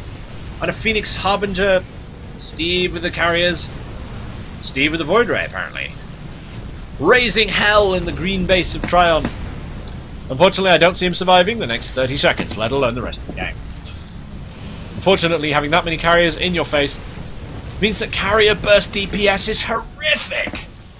And at this point, it's actually a build order win for the carrier player, because Steve, playing cannily, possibly with guidance from Harbinger, I suspect there was a bit of chat going on there, may just have said, somebody go carriers, we'll win. Which, however, does give us a template for next time. The template for this game appears to be...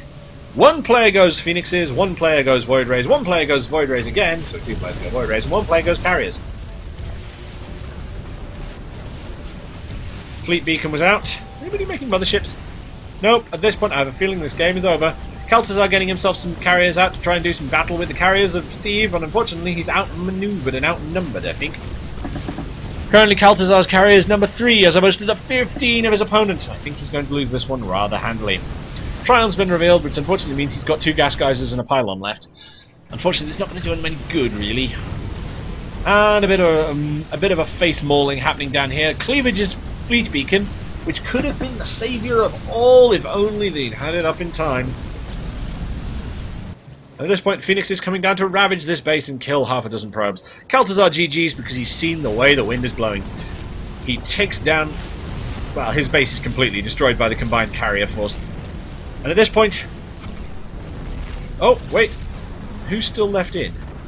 Trion's left the game. Kel'Thuzar's left the game. There we go.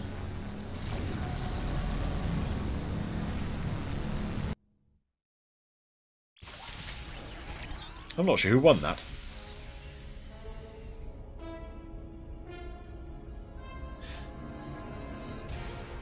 Yeah, that was a good game, actually.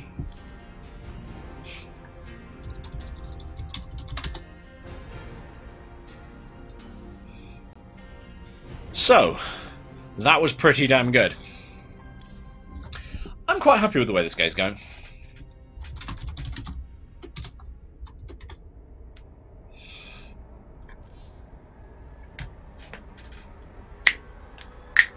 Oh. How many units did he create? Units trained 238. However, that counts the interceptors. So, let's not forget the fact that, damn.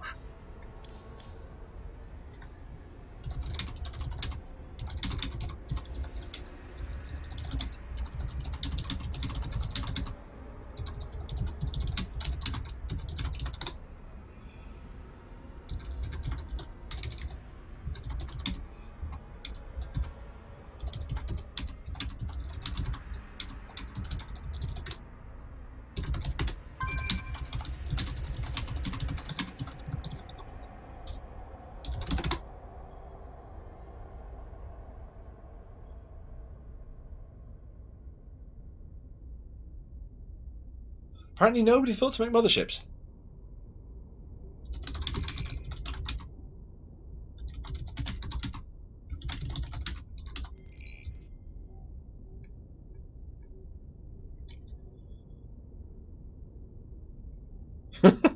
Apparently Steve was Steve. I'll let you see it himself. Steve was saying he was going to go carriers, going to go mothership, but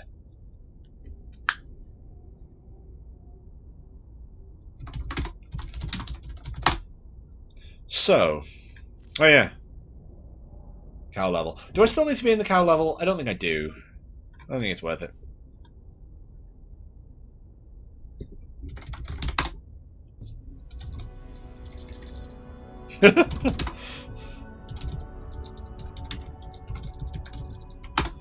Vortexes everywhere, not a drop to drink.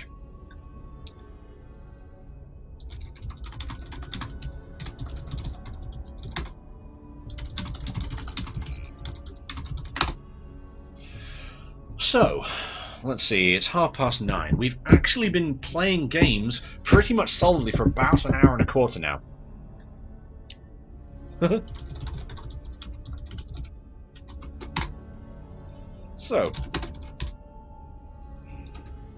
that's better.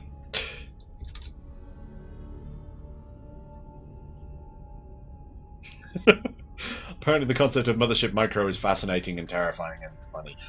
The reason this is fascinating and terrifying and funny is because motherships are slow as balls. Like, oh god. So,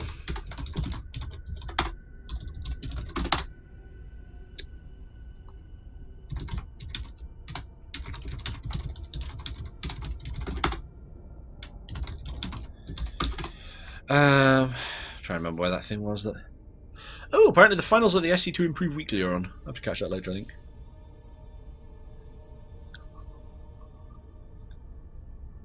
Ooh, macro.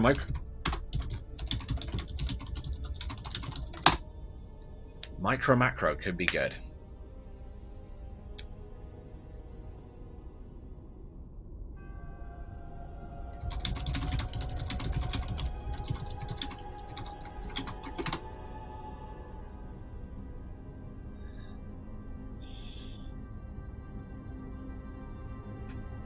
Hopefully. Oh, by the way, if we get Harbinger in the chat, I'm putting an extra. I've already put a content warning on everything I do on this stream. If we get Harbinger in the chat, we're putting another one on because he merits it.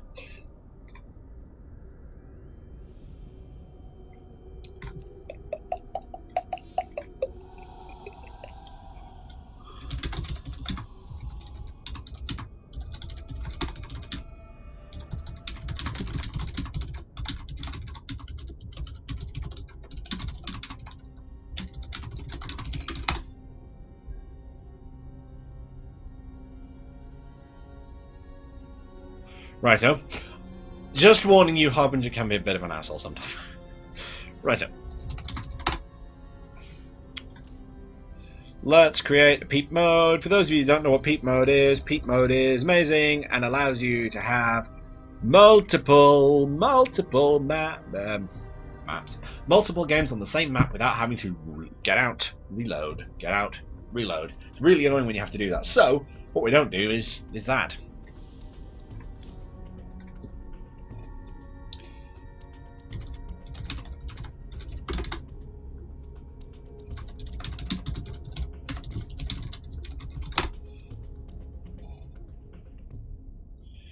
Okay, we're going to go with Cloud Kingdom. Peep mode on Cloud Kingdom. Oh, wait. Let's not do that. What I need to do is I need to set up commentator mode. Can I set up commentator mode? Yes, I can. What the hell is this? Get that AI out of my lobby.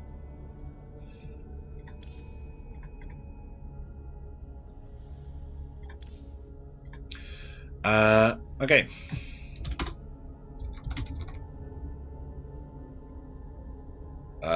Okay. Somebody in the channel, give me an interesting word or phrase for the chat for the people in the game to say to join in.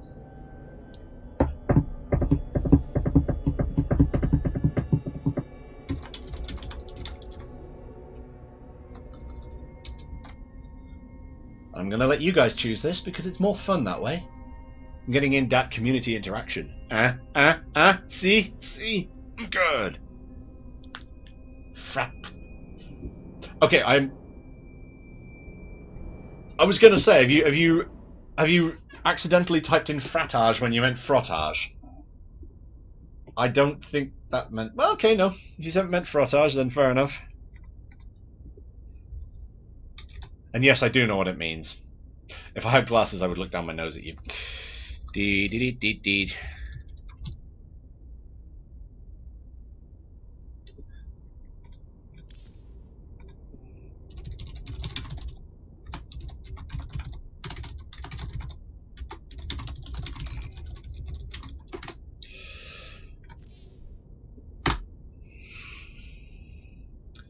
I believe Merkin is spelled with an E.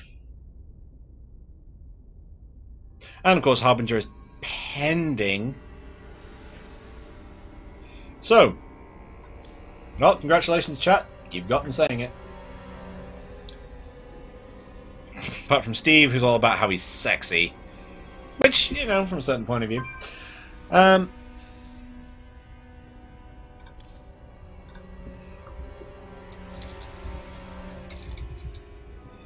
Nuketash saying cottage because apparently cottaging is better than frottage.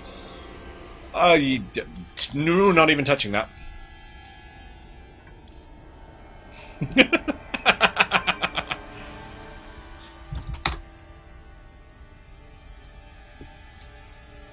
Steve saying why I son, but he's already in, so clearly that's not it. Okay, the really annoying thing is that I really want to get Harbinger in on this because he wanted to co-commentate. And I need to make sure I can see Skype so I know whether he tries to call me or not. Hey, I just streamed you, and this is crazy, but I kind of need a co-commentator for this bit, so fucking answer the phone. And all the other...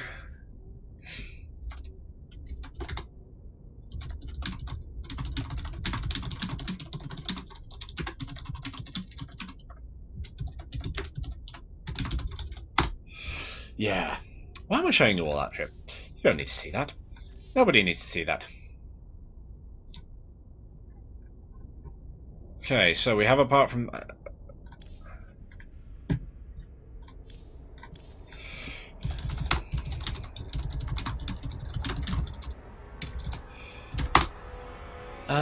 so I might actually give Harbinger a ring on Skype and poke him and basically be like, "Oi! Get in here! Get in here!" By the way...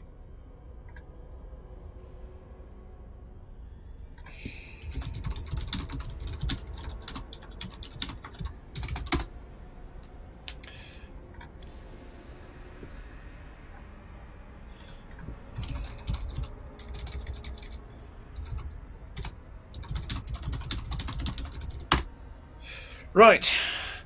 Let's see what we got. Oh, yeah. Harbinger. Calling. With the calling and the Harbinger.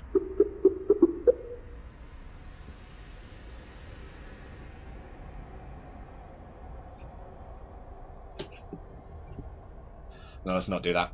Headbanging when you don't have your hair brushed backwards is a recipe for getting hair in your face and making yourself look really weird. Oh, that's a bit loud. Yo. Hello! Welcome to the stream. Place you have been many times. Oh, wait, can I hear an echo of myself? No, I can't. Excellent. So I hope not. Right. So, we all ready? I think we all are. Yep. Let's go, go, go. How many Zergs are in this? Only one Zerg. Two. There appear to be two. Three. Well, there's you and Kaltazar, but then again, it Yes, depends on there's people only decide to one play. Zerg. Wait, I'll just one sec. Can I just quickly check all the leaks and shit? I just want Yeah, to see sure, if they're sure. all kind I of will even, happily or waffle if for a bit. someone's going to dominate. Honestly, the closest I think we've got to dominating is either going to be Steve or Tryon. Steve's like close to Diamond. Oh, Noctis is close to Diamond too. But Steve's probably Diamond. He just hasn't played enough to get there yet. So he might actually like destroy everyone. Okay, so we might have some challenges, we might not. We'll see what happens. Yeah, it's hard to say. But yeah, let's go there. But at least there's not going to be any massive dominators like... No. It's just like if Steve gets, I think Kalsar was a gold. So it's like Steve gets if Steve gets Kaltazar, he might get Kaltazar might get wrecked. He might. Yeah, but hey, might be to me getting Steve like that kind of wrecked kind of thing. Oh wow. Well, I don't okay. know. Well, I don't really know. Well, because Steve's been practicing against my Zerg a lot. That's the thing. So his TVZ might be pretty fucking good. Well, this is the thing. Like, I think it's largely going to depend on what matchups we end up with. Because I know that like his TVZ is really good because he keeps playing against you, even though you've changed to Protoss now, haven't you? No, I'm playing as fucking Zerg still. I found, like, I was going to, but then, like, I found, like, something amazing. I found a fucking way to beat Blinkstalker Colossus. So I was like, yay! With Zerg? Madness. Yeah. Yeah, what's it called? It's fucking hard now because of the fucking Infestors, but I only make, like, 3 Infestors now, so. Okay. Sort of going that slightly Nest T style and not actually using Infestors all that much at all. Yeah, pretty much. Okay, so what do you use instead? Ultralisks. Because they have massive power? Fair enough. Because Stalker Colossus, they do the full damage versus every unit there. Yeah. They do what's called Blue as Ultra. You make like 5 Ultras, Ling, Roach, and 3 Infestors. You run everything forward with the Infestors tanking the damage, so then the Roaches and Lings can get their full DPS out as well, while the Ultras tank the damage. And if the toss just A moves, then it targets Lings and shit, and then the Ultras get their full damage, and I have enough time to fungal them in place so the Ultras get full splash. Oh, so the Ultras do horrifying damage. Yeah. Okay, so let's have a quick look at the map. We've got Steve in the bottom left, playing his natural Terran. And we appear to have slight latency issues. Hopefully there won't be too much of a problem. And in the top right we have Tryon playing Protoss. What are we expecting out of these two players at this point? Because, you know, I mean, I'm hoping not for poor Banshee. I'm Bronsko easy.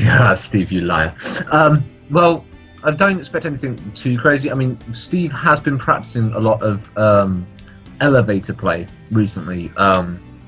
What's like Hellion, like you elevator Hellions in very early on, and run Marines at the front, and you tend to get a lot of pro kills.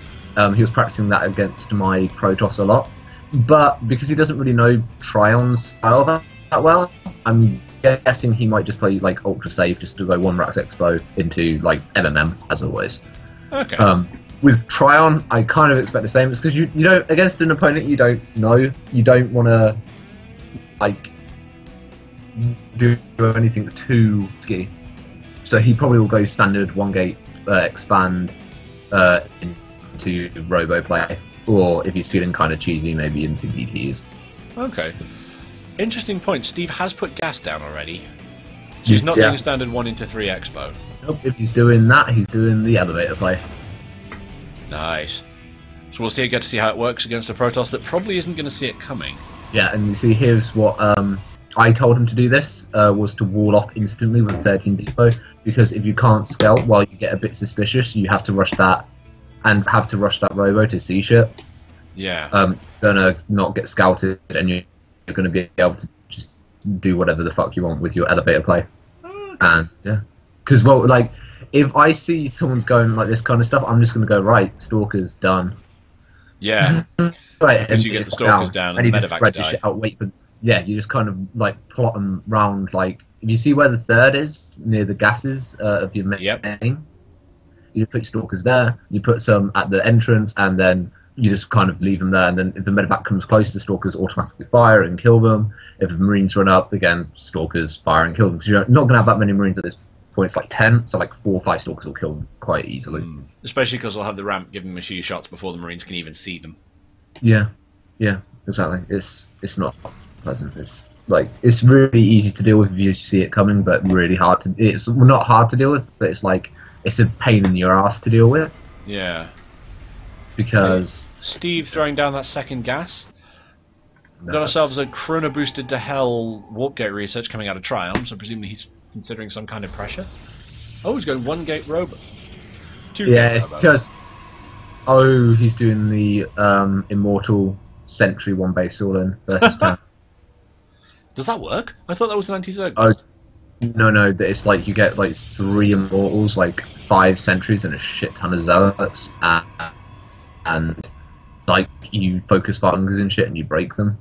But I don't think that's going to work versus this build, because like Steve can just get a Banshee. Yeah. Like he can easily get a Banshee. He's going to have the drop. He's going to drop in, then he's going to see this shit. It should click, and he's going to go, "Holy fuck, he's doing this!" But like then Trine will be delayed because he's got a lot of probe damage taken. Steve will have a lot of time ready to like prep defenses. And he'll just get, like, if he's smart, he'll make Banshees, and Banshees will... Oh, both players hard Really supply easy blocking them. themselves at this point, I've just realised. Yep. And I'm causing a delay. he's going for... Oh, yeah, wow. you're lagging. I think it's because I'm on Skype. I'm going to have to drop the Skype call if we can't get this sorted. Either that or somehow I'm using more bandwidth than I thought. Check if you've got Steam or anything running. I do have Steam running. If it's not secretly running. Close it, like it might be Ninja downloading shit. You seem to be a bit better. Yeah, see there it is, yeah, your Steam was Ninja downloading something.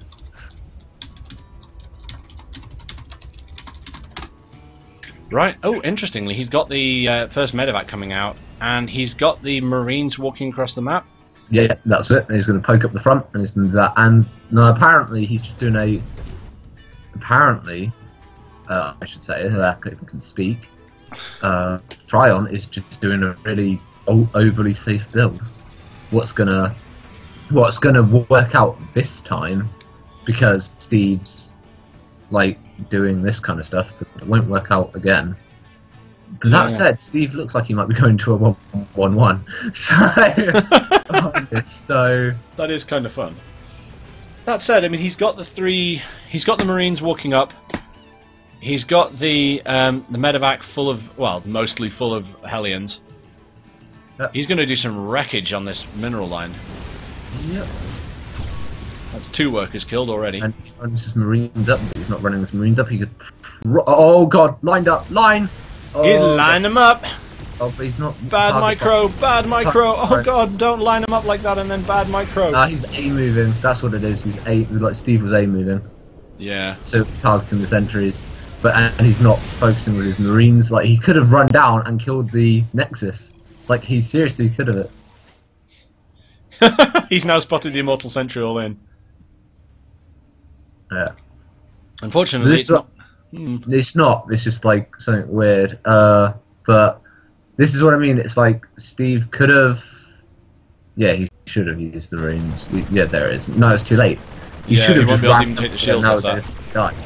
Oh, Yeah. Immortals do horrible damage to everything.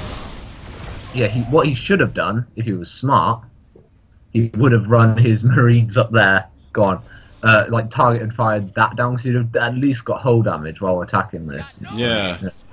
Why But is he he didn't. going tanks? He's going 1-1-1, dude. Okay. So he's going Marine- elevator Hellion into 1-1-1. Yep. Does that Yep. work against toss? Yup. Okay. The counter to 1-1-1 is not what Trion's got. Is he actually going to be able to push and do enough pressure and do enough damage before the 1-1-1 starts? Hello. Oh, that's how you lose a medevac. Did, but no, like, it doesn't really matter. It's like he's gonna do this, but it's like Cloak Ban. Like there's already tanks. Steve's position the tank's better for sure, but it's like no, yeah. Yep, there we go. If that Banshee has cloak, it'll be doing an awful lot more damage, but it hasn't, and it's going to have to run. Yeah, it's like if he does that, if he gets cloak, but it's like he has. I don't think Steve realizes there's an observer above his stuff. You have to assume there's an observer. You're playing against Protoss. Well, that said, like you don't normally get an observer with this build Trion's doing. That said, Trion's doing it really fucking weird. That said, I don't think Trion's actually intending to do it. He's just kind of doing it. Accidentally doing it.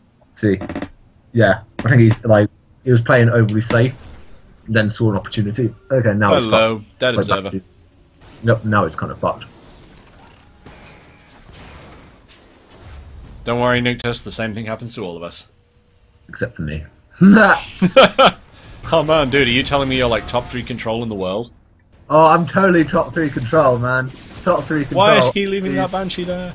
Only lose all of my stalkers when I go harass. Oh, he does have cloak.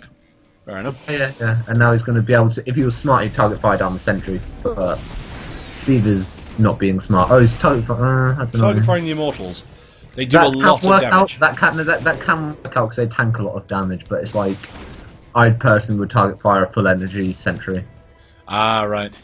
Because like that's the threat with this build. It's not the threat with this build isn't the Immortals. Immortals aren't that great against like Terran units, to be perfectly honest. I mean they're good tanks, but they're not that great at anything else. Yeah. No, they're not the super unit like they are against Zerg. Which is surprising because Right. Terran has a lot more armor, doesn't it? Well, rather, this is why it's the reason why Terrans don't go mech against Protoss. Yeah, Also, yeah. will he see that pylon? I don't Yeah. think he has. I don't think he has, but he should have. Steve, why haven't you seen it? No, he hasn't. Oh, yeah, he's seen it now. Yeah, now he knows it's there. He really should be killing it. You know, just send a single Marine up there, just to make sure your opponent can't warp into your natural. That would be a bad thing to leave behind. Yeah, Oh, Steve well. doesn't see a lock. I wonder what he's actually looking at, because neither of them is supply blocked. Terran has the better supply count. Why am I What just he observing really Steve? fucking needs to do is he needs to kill these rocks. Like, really bad. Oh, get the and Banshees back! flying Get the Banshees back! Steve! Oh! That's so bad. That That was not was- what you want. No, that was just horrendous. That's Like, sad. this is what I mean. Like, That's right now, if Steve had target fired down that sentry, he could have run up this ramp. And do you know why? Because, like, there's nothing that could force field him off. Yeah. I mean, he's only got one And then sentry, hasn't he? No, the sentry's still there at full energy. That's, like, Yeah, but he's what? only got the one sentry. He's not making more of the... Hello! Yeah, There's he's- Hellions. Oh, there's a Zealot harass in Steve's main. That's Yeah. nasty. But Steve got most of the stuff out on time. Like, Steve, look at Steve's bank. Holy crap. He needs to drop, like, 4 more racks and an expo. Yeah. Or, in fact, rebuild his working camp. Micro! Yes! Micro against those Zealots so they can only kill the bunker really, really quickly as opposed to really, really, really quickly. It's got... The bunker's dead, but hey, if you can get a single worker out to it... Back to it. You need to go target down the warp prism quickly! Nope, the Warp Prism has fled the building. Yep. Including being chased by that SCV, which if the SCV had guns it would have killed it, but no, sadly not. Right. There's 2 more racks. Yeah, Actually, that's a good point. That's under dead observer, I imagine. Yep. Oh, and he's moved up to the Stop top of the making ramp. Banshee right now. He needs Oh, to go this is a mistake. This is a mistake. Yep. Oh, he's trying to bait him into the tank line, I think, and he's trying to creep forward, but, like, this is a mistake. At the moment, Tryon could aim, move, and kill Steve. Yeah, absolutely. Yeah, He's and got that's what he's gonna Puckman, do. he's got Colossus. Oh, maybe not. Oh my god, target fire! Steve, Oh, target fire! The Colossus, man! Colossus! Oh god, why? No, it's not going to make that much difference. The Oh tanks my are dead. God, it could have killed the Colossus, man. He could have killed the Colossus. And that Observer is going to make sure that those Banshees die. Nothing saving them now. Steve is not playing well. No. I mean, he's got good economy, I think, still. I don't know. He hasn't Actually, got any oh no, we others. need to test on this He thing. hasn't got stim. What? What do you mean he hasn't got stim? He hasn't got stim, and he hasn't got combat shields. He's got no upgrades. Oh god.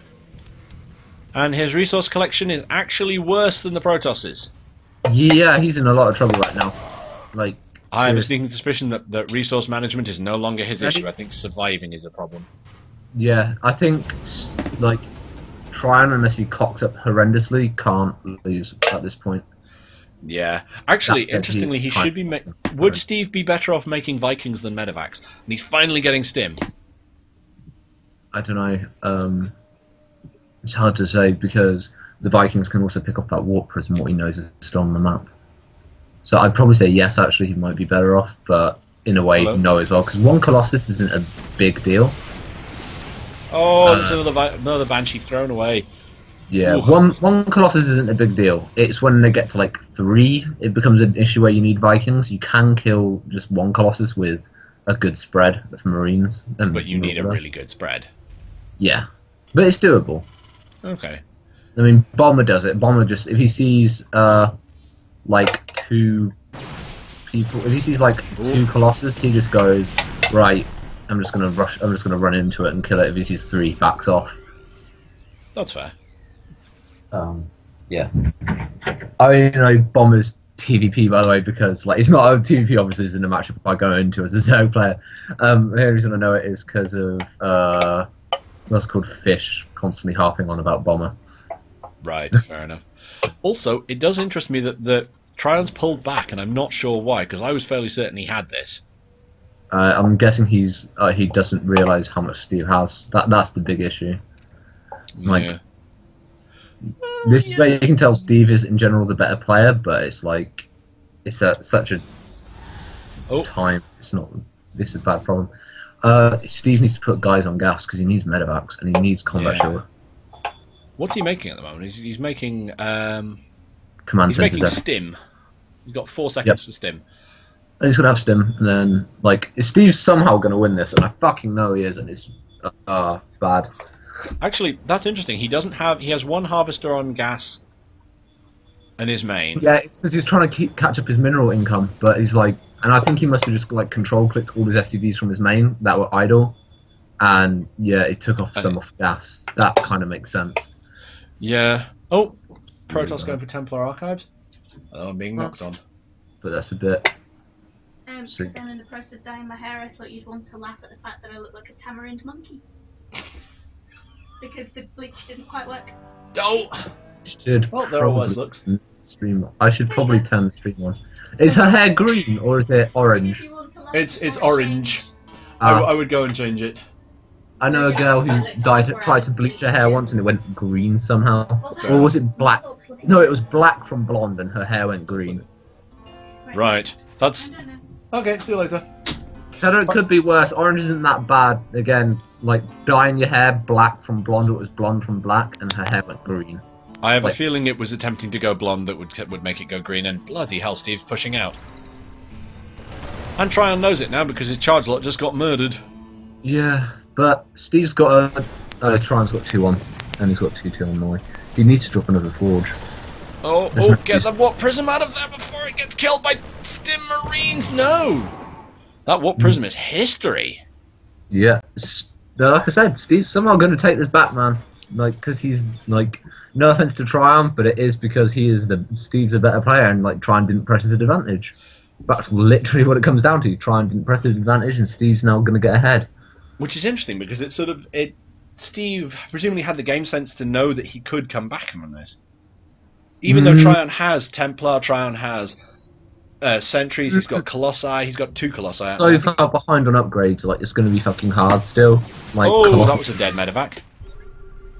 yeah, Colossus is just going to melt this. I mean, like Colossus, it's 19 times 2, so it's 38 damage per shot, and it's splash.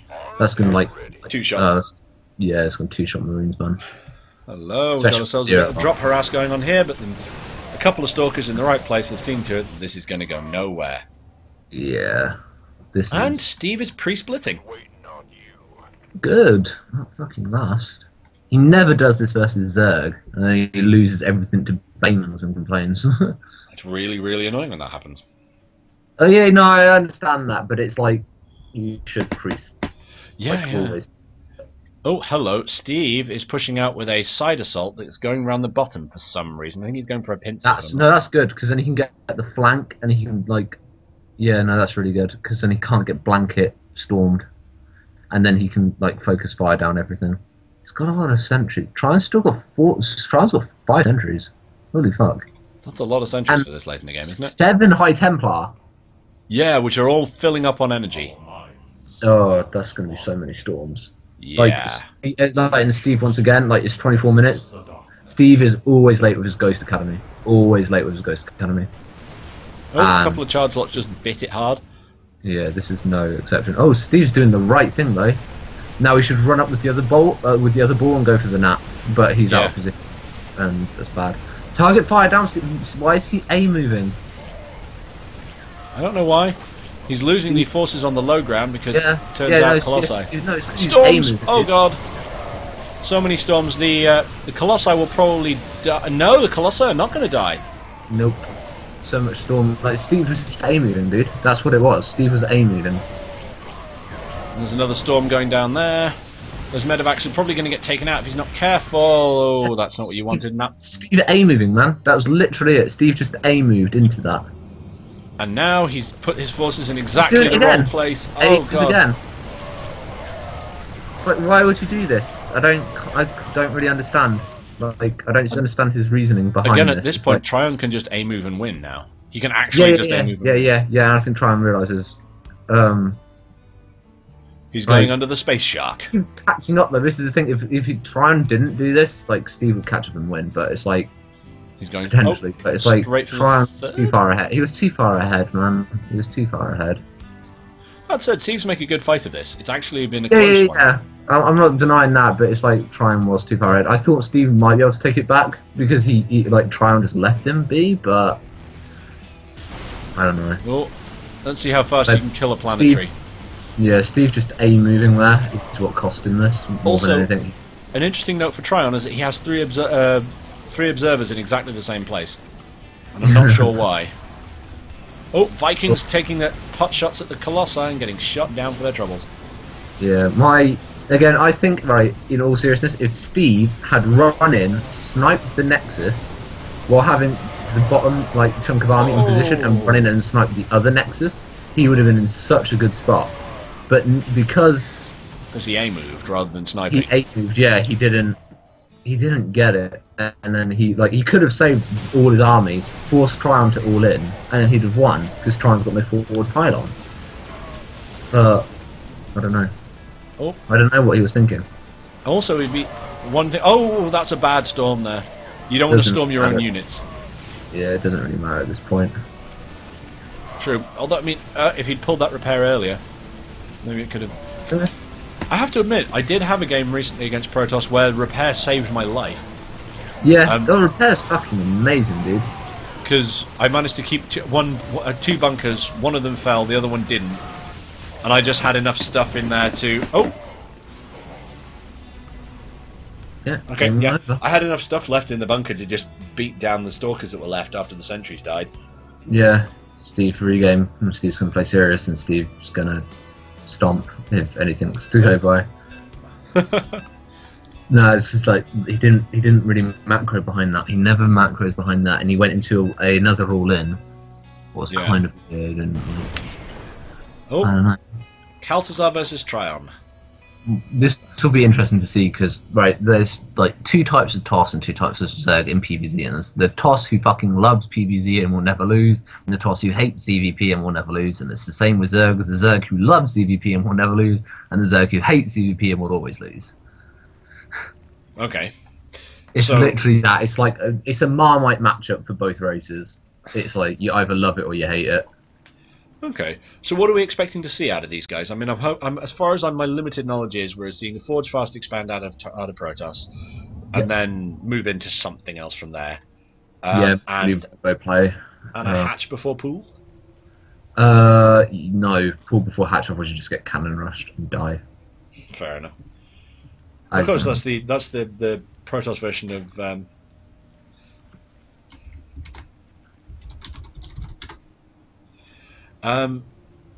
That's the Protoss version of bunker rushing, isn't it? Yeah. Except way more powerful. Yeah. Um. Because you need 2 buildings instead of 1, but you don't need the Marines. So. Yeah, but Marines are then like after it's like, but Marines don't have like 100 and how much do they have? They have like I think cannons have like 300 health, and 150 of that regenerates fucking fast. As opposed to the bunker, which you need to repair to keep it in good shape. Yeah, and what else? There's the damage is like 30 damage a shot as well. Fair enough. What the fuck?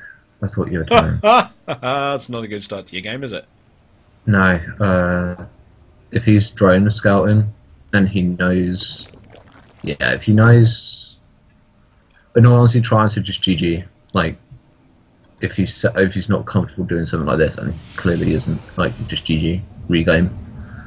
Okay.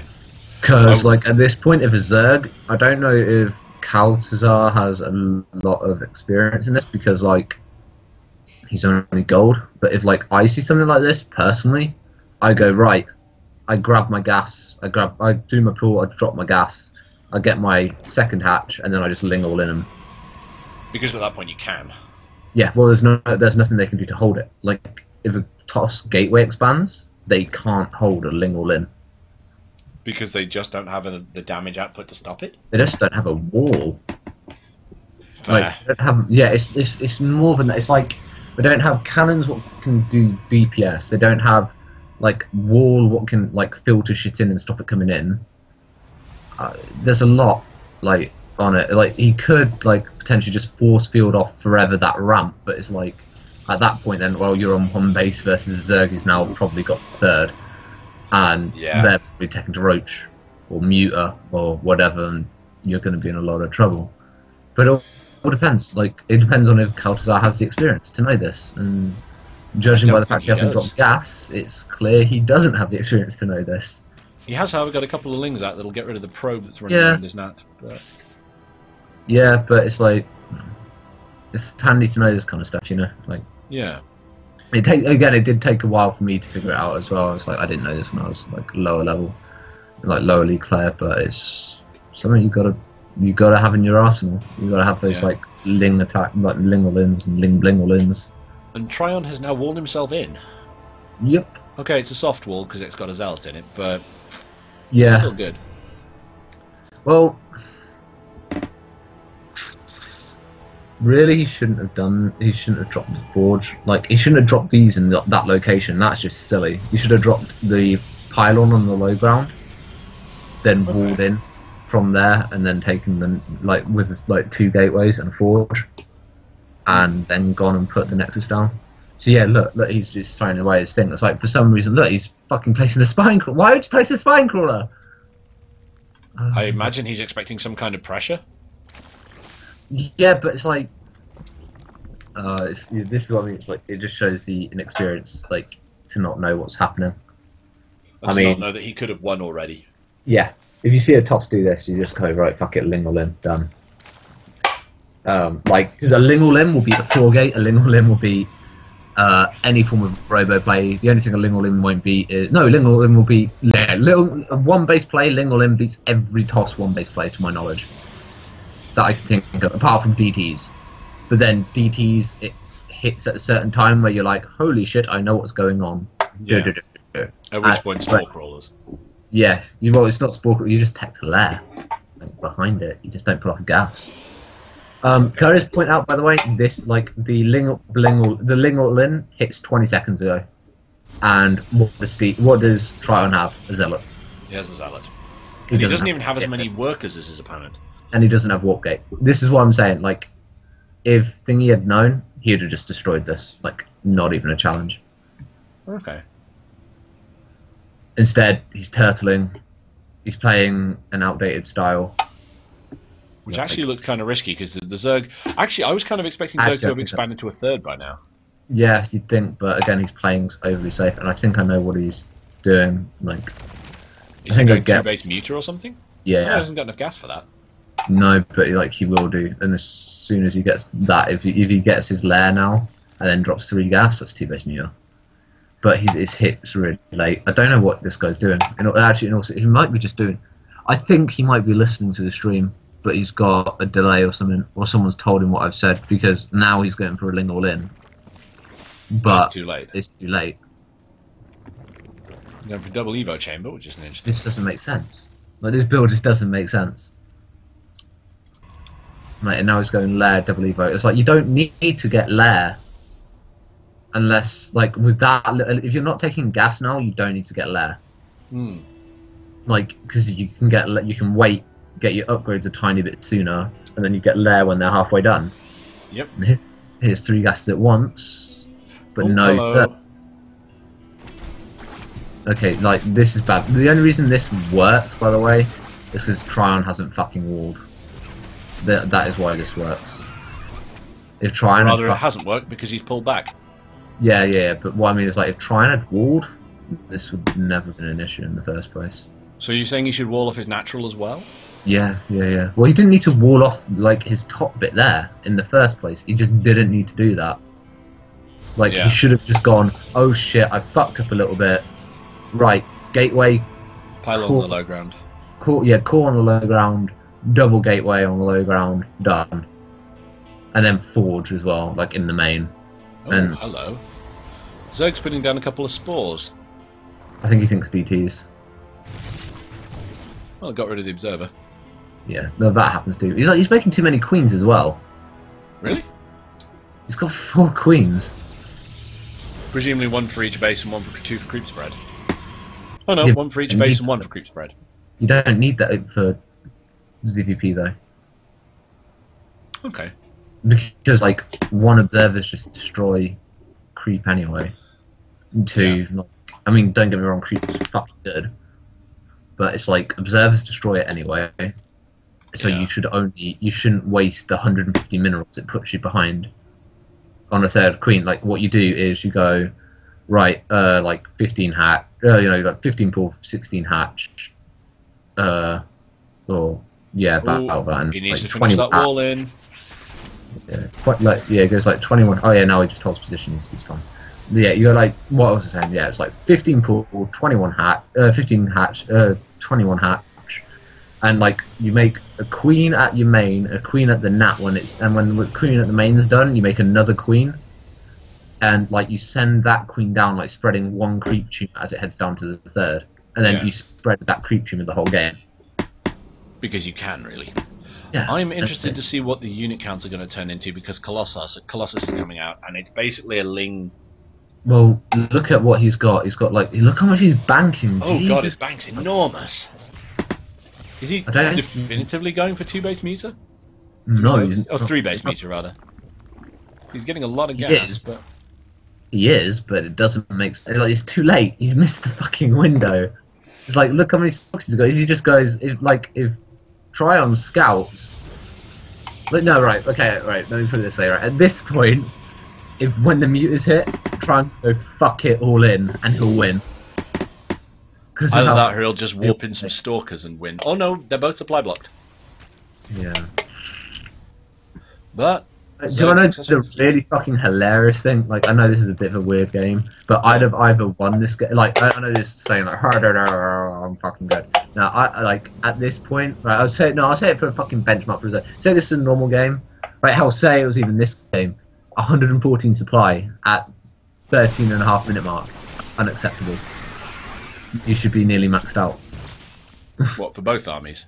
No, just Zerg, like toss by 15 minute mark stuff. Like, it depends what they're doing. Mm-hmm. If they're doing like a full-on 3 base all-in, that's what they normally do nowadays. They should have like, they should be nearly maxed out. But if they're not, then they're just trying to tech up and shit. Yeah. Probably like 150, 160 supply. But at this Hello. point, Zerg should be maxed out at least once and going for their first like attack. Okay, we're about to see how effective the muter is going to be. He sees their muters and he just needs to pull his probes away and then just warp in. Shit. But he's Get not. out of there! Oh, no, he's just all in. No, it's fine. Just all in. That works too. Yeah, I suppose. I imagine he's probably been spotted doing it, but Yeah. which is why the but- Muta have turned around and fled for home. Yeah, it doesn't really little matter. thing, Like, but- oh, he needs to fucking control his shit better though. That's for certain. Yeah. Oh, that's one dead queen. And he needs more stalkers. Because otherwise the Colossus is just gonna... Yeah, the Colossus is gonna Colossus tell dead. it. Yeah, but now what he needs to do is just kill, like, everything that's coming. Like, he needs, like, a pylon down here, but, like, Tryon, this is something I've noticed with Tryon a lot, he doesn't ever put a forward pylon. If he had a forward pylon, no, it doesn't even matter, he's fucking won anyway. But, if he had a forward pylon, like, he should win Oh, this. miss rally. This is in the middle of the map as well, and he's got, like, loads of stalkers just kind of fucking about in his base. Like, if he just... Right, in all seriousness, right, okay. If Tryon just rallies his shit properly and actually uses a warping, like, properly... Yep, he'd like start he's fine. finally sending that stuff over. Yeah, but look, he's got, like, 5 stalkers, 'cause he's got a Zealot on hold position. He's got, like, 5 stalkers trying to get down. They But can't. they can't get past the Zealot. Eh, Oh well, he'll spot it eventually. Back. Oh, kill the fucking spines, kill the spines, kill the spines. Like, that's really stupid. That's really stupid. That was just so stupid. Why would you burrow your spines? So the only thing. Look, Tryon doesn't use hotkeys. Holy shit. Really? Tryon's not using hotkeys. That's frankly terrifying. I would have thought hotkeys would be vital at any level. Yeah, he's not using hotkeys. That's why he's getting like huge sections of his army at a time. Look, he's got like a Colossus just standing there doing nothing. He's got stalkers there just standing doing nothing. And he hasn't noticed because he's walked them in his own main and tried to send them out and they haven't worked. Yeah, But yeah. Kel'Thuzar GG's anyway. But even at the at the like toss the Zerg camp. I just realised I've left my chips in the oven. I'll be right back. Okay. See you in a minute. Right. I'd like to do the next bit on my own. On my little lonesome. Tryon versus Nuktas. This could be entertaining.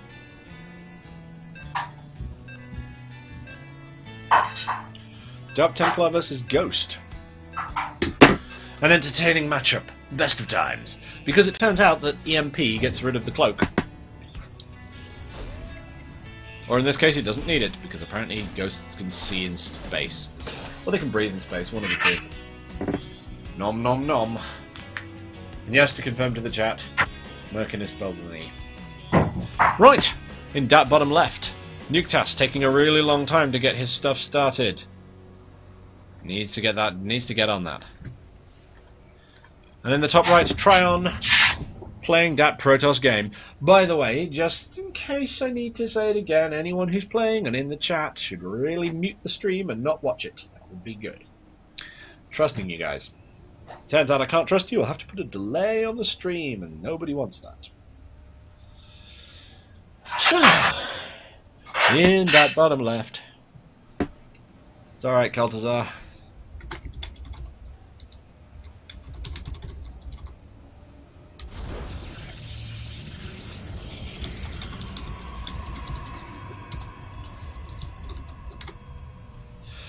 So, again, interesting.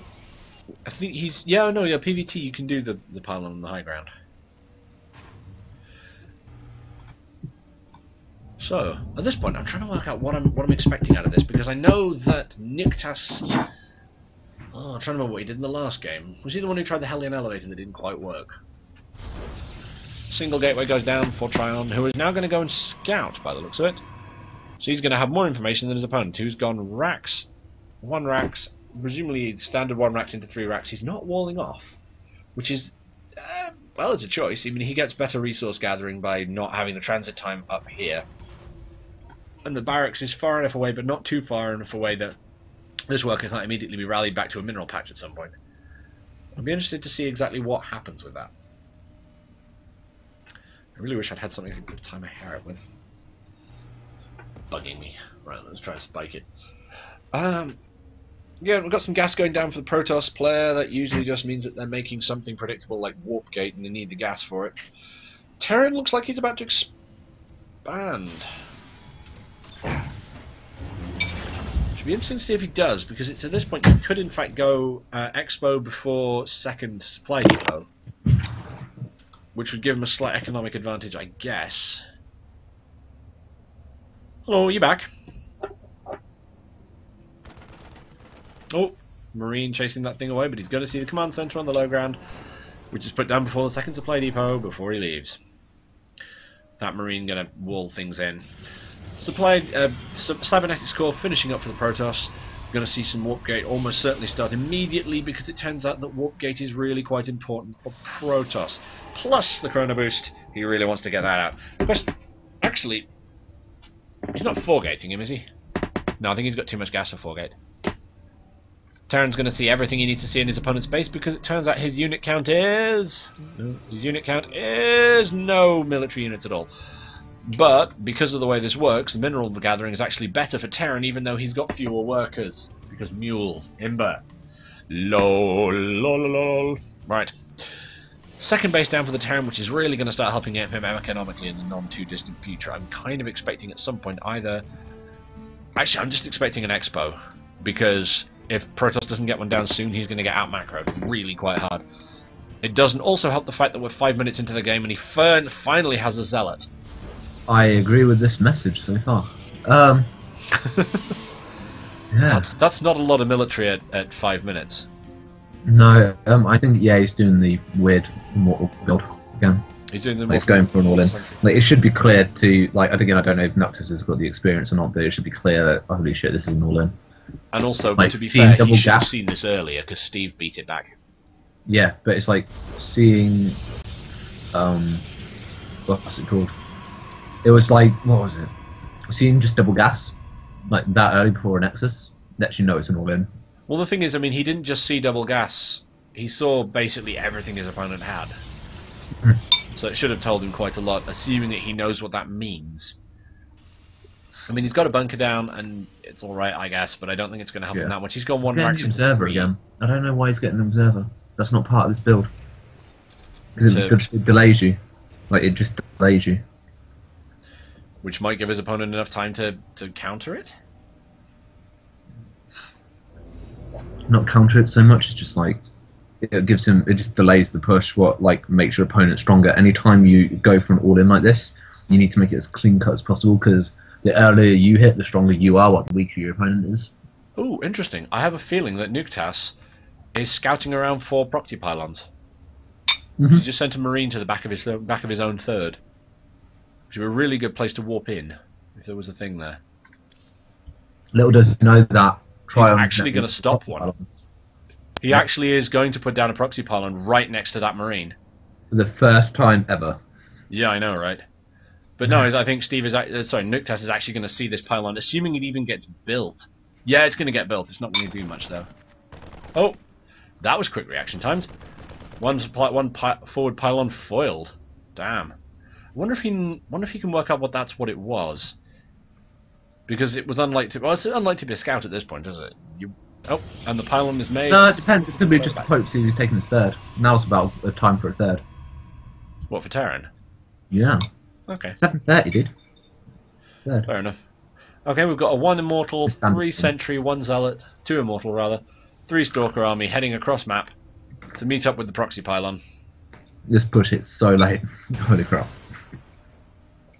And he's got a bunch of Marauders and Marines, and he's building an extra 2 bunkers. I don't know if they're going to finish in time to be any use. Oh, hello, this is an interesting thing. He's walling himself in. Yep. I don't think it's going to help. It stops the surround, force fields and shit, like it stops that. But Trion is doing this so late. Like, he shouldn't win. Oh, Sentry's dead. Yep. And there's bunker hops. No, bunker hop. Bunker! Bunker! Bunker! Don't retreat! Oh my god. Bunker! How does he... If he loses this, I swear down. Not like, good. I lose faith if he loses this. He's walling himself in again at the top of the ramp with the supply depot. Oh, just in time. Not going to do much though, and he should have moved in before the... Oh, hello. Why is he moving back? Push forward. Now it's GG. Like, this push hits so late as well. Why is he microing backwards? They've got better range than him. Seriously, they've got better range than him. Just kill them. Distressingly, he's probably still going to have better mineral income after this.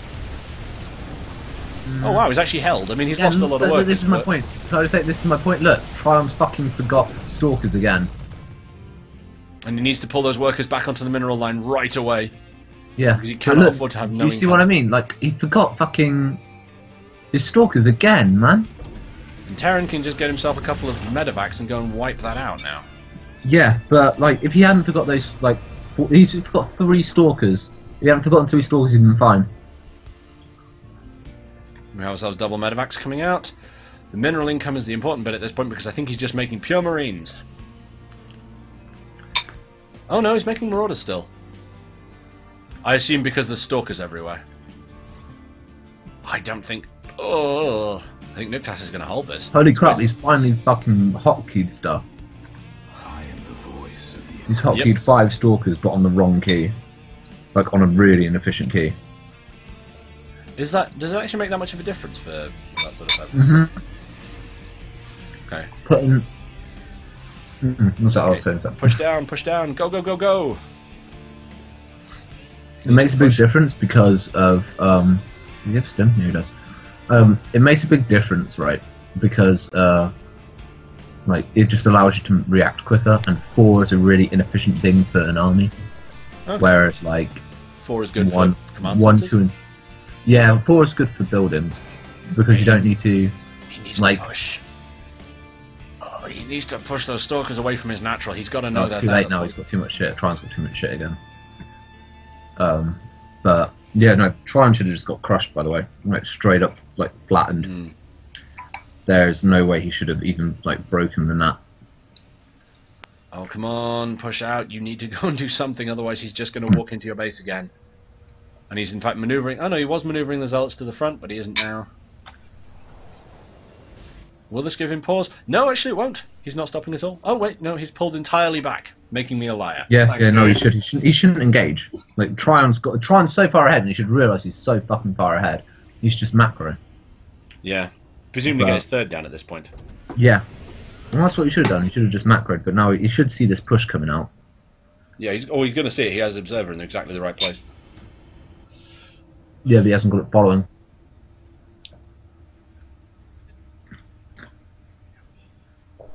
And Nuktas has seen him back away with from the zone, with the zone out there. And now he's going for Doom Drop. Doom Drop. Yeah. I'm not sure what good that's going to do because unless he's very careful, it's. You do. Fine. You don't deserve to win. That drop's going to drop in the back of his main, isn't it? The question is, will he see it at his third, and will he be able to react properly? His pylon placement is so horrendous as well. And like his all-in hit so fucking late. Why are you destroying the rocks? That's stupid. Like, rocks work well for you, Terran. Toss, even.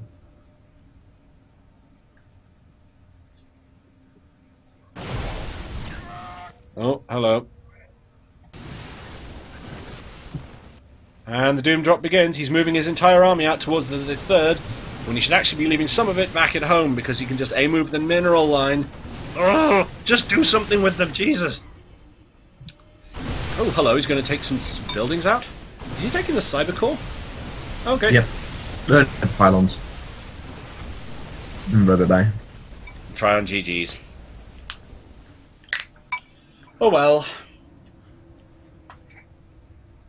Not the way it should have ended. It should have just ended with, like, Trion running into a bunker wall and just dying. Hmm. Okay, Trion has to leave us for 10 minutes. Apparently he'll be back. Anybody want to go against Nuktas, or should we remake? Should we do something else for a bit? Actually, what time is it? I don't know, who's even there? Nuktas, Kaltazar, and Trion, and me. Okay, Nuktas has changed race, or changed portrait. Yeah. Let's just change. What time is it? I don't actually have a time next to it. Oh no, it's 10:30. Might make this the last one, and then we'll try and do something else for a bit, and then I'll have to call the stream there because I don't want to stay up far too late. Yeah. Nuktas versus Kaltazar.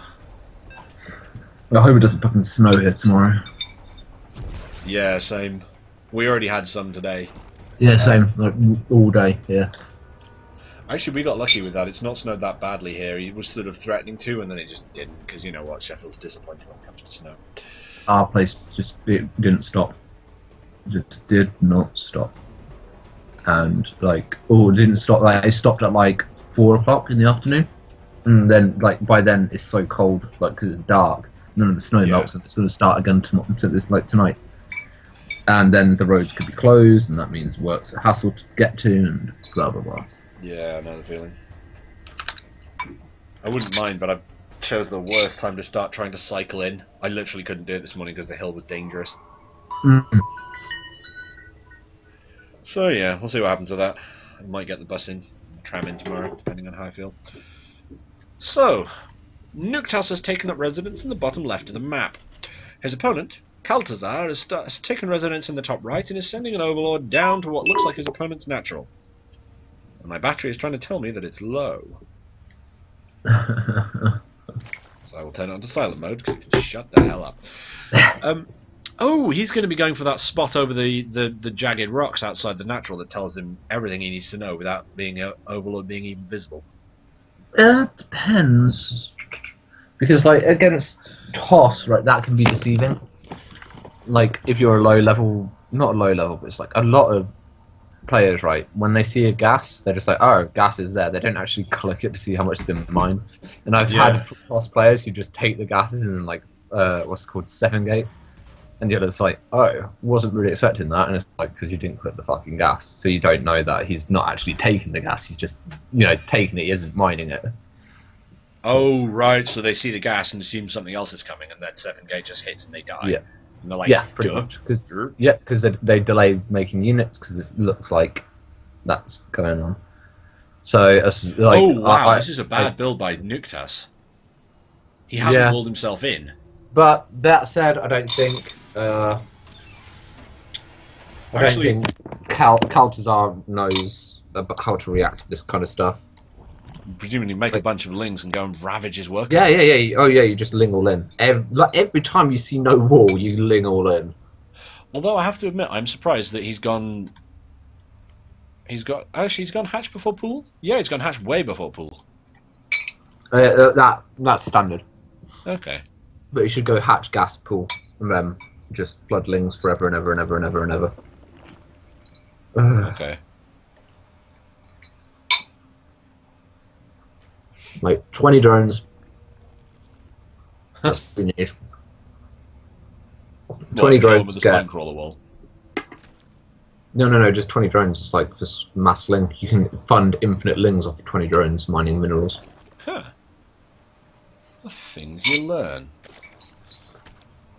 Okay, so we've got ourselves a natural going down for the Terran, but he isn't walled in and he has a single marine for defence. I believe he is going to double his marine numbers shortly, but at the same time, it's not the best. Also, it's really annoying that it's so tempting when you see a Zerg go hatch before pool. It is still very tempting to bunker rush them, even though I'm fairly certain it's a really bad idea. Depends on the map. Most maps is too long now to do it. You can try and do it. You can do it on Ohana with like some mass rack style, like proxy raptors and shit. Yeah. And that can work out, but it depends how good they are. I mean, Kaltazar, as you can see here, he just plays overly defensive. Like he doesn't take advantage of things he's seen. Look, he's just gonna die to pressure. Like straight up. Like. I think he's going to try and go muters again, but it's like he's got no gas at 5 minutes. I don't like that. Nearly 6 minutes. Yeah, like he dies to marine pressure, like because he has no speed. And he can't guarantee to be on creep because he isn't spreading creep. Yeah, this is what I mean. It's like he's delayed as fuck, and it's because he put down that spine crawler. I mean, he's spreading creep now, and it's like, oh, that's all well and good. And I mean, it's about the right time. It's a tiny bit delayed, but it's like. Defending like marine pressure with slow lings is so fucking hard because they kite you all day and you just you don't trade effectively at all. Oh, well, he's going to kill a marine for nothing. Oh wait, no, the other marine's going to go and avenge his fallen buddy, and then they'd kill that Ling, actually. Yep. Barely, but it works. And he's going for a Roach Warren. Oh, he might be going for a Ling Banal then. How many gas? Yeah, Ling Banal then. Then why the Roach Warren? Oh, Roach Ling Banal then. Like, it's called the Ling Banal, but it's like you make like 8 roaches to tank shit while the initial banelings crash in and kill everything. And does it involve him having a third base? No, you can make a third behind it, but you don't have to. It's just that Nuktas has just denied a third because the worker just got away and there was a bit of creep left on the floor, which it seemed to imply that he had to cancel. Yeah. Let's see. He hasn't got metabolic boost though. You need metabolic boost for this build. Maybe he's just going mass roach. Possibly. Maybe he's convinced it's the Stefano style. Yeah, but then he needs lair. What? Because he needs glial reconstitution. He needs roach speed. No, yeah, you need roach speed. Otherwise, this just doesn't work. He's spreading creep, and it's just like, oh. What good is that going to do you? Yeah, now he's doing it. Now he's getting lair, and he's getting double evo. But it's like, yeah, no, he's probably trying Stefano style, but I don't think he realizes that that style doesn't work against someone who plays properly.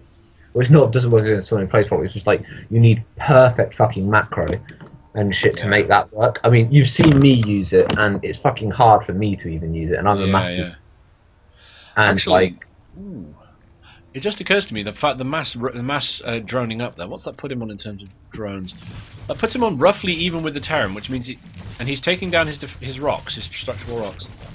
He's just 2 ahead of the Terran, means he's behind. Well, this is the thing. Like in terms of actual income, if you're just ahead of a Terran, they've got more mineral income than you. Yeah, exactly. You need to be way ahead. Because like, I think each mule counts as like 4 workers. Yeah, 40.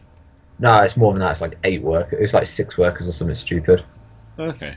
I was on the understanding that they bring in like 8 times as much, but they do it at 1.5 times the speed. They take 1.5 times the time to do it, or something like that. Yeah, I remember looking it up on Team Liquid at some point. Someone's made a really huge spreadsheet.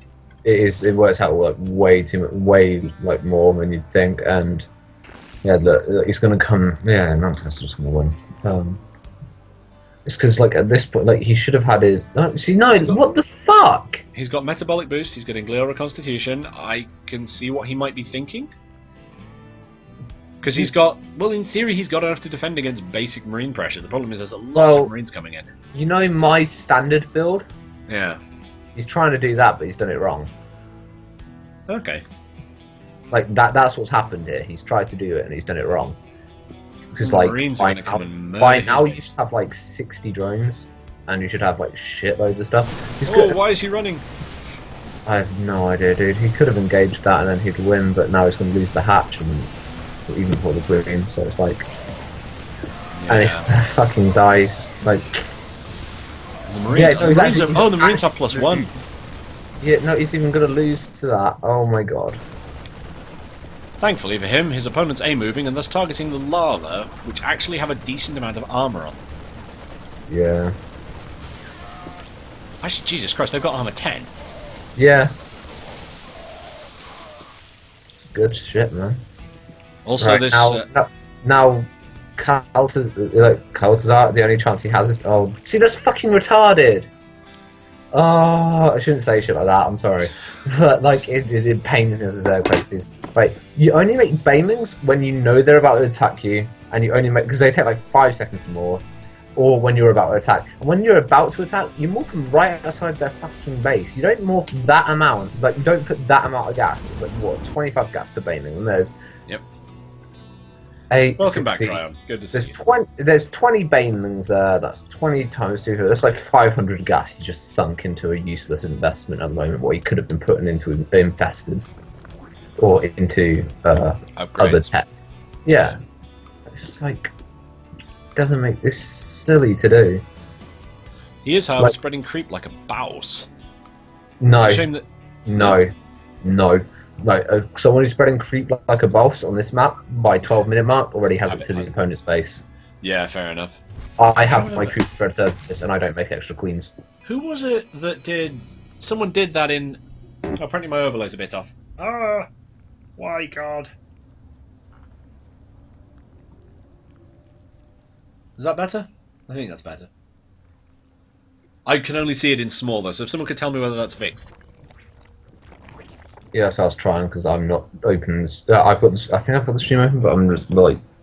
Yeah, that's fair. I don't want to hit. No, there it is. I'll just check now. Oh, yeah, hello. no, There's a drop coming in, and it's been foiled by the fact that he had lings at the thing. I need to. You can't heal stuff while you're dropping. Oh God, I didn't realise that. Yep. Well, Noctis can't really lose unless he cocks up somewhere huge. And he sees most of the Banelings, I think. Yeah. And that drop's been foiled again. And interestingly, Medivacs dropped from the left.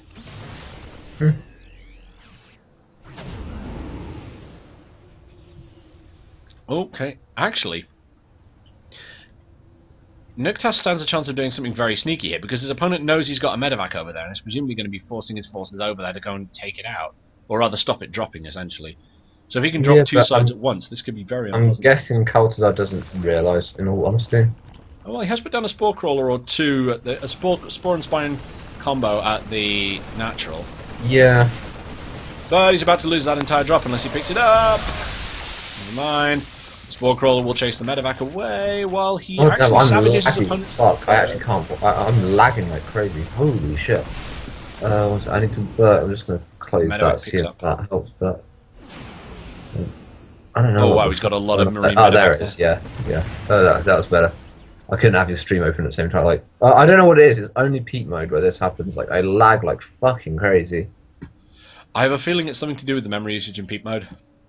Because it's not a sort of a Blizzard level and it won't be as... Why is that Medivac going back on its own? Damn it. It's only when Banelings! It's only when I've got other shit open, to be fair. It's like, now I've closed your stream, I'm completely fine. It's just, like... Yeah. Oh, wow. Okay, so... Noctis just lost a whole bunch of stuff to the Banelings. And it's still fine. Yeah. When you're this far ahead, it doesn't matter. He could just A-move and win. Like, seriously. Just A-move and win. Oh, there's a lot of Banelings there. Doesn't matter, man. At that point, like, and he's just like, I don't think Kaltazar really knows what he's doing. That's alright, he's only gold, isn't he? Yeah. So in the grand scheme of things, he doesn't know what he's doing. Oh, and he needs to move those Marines back. Oh, it's too late. I don't think he has. Why is he moving the tanks in? Oh, Jesus! That was the worst move. He just thrown 4 tanks away for nothing.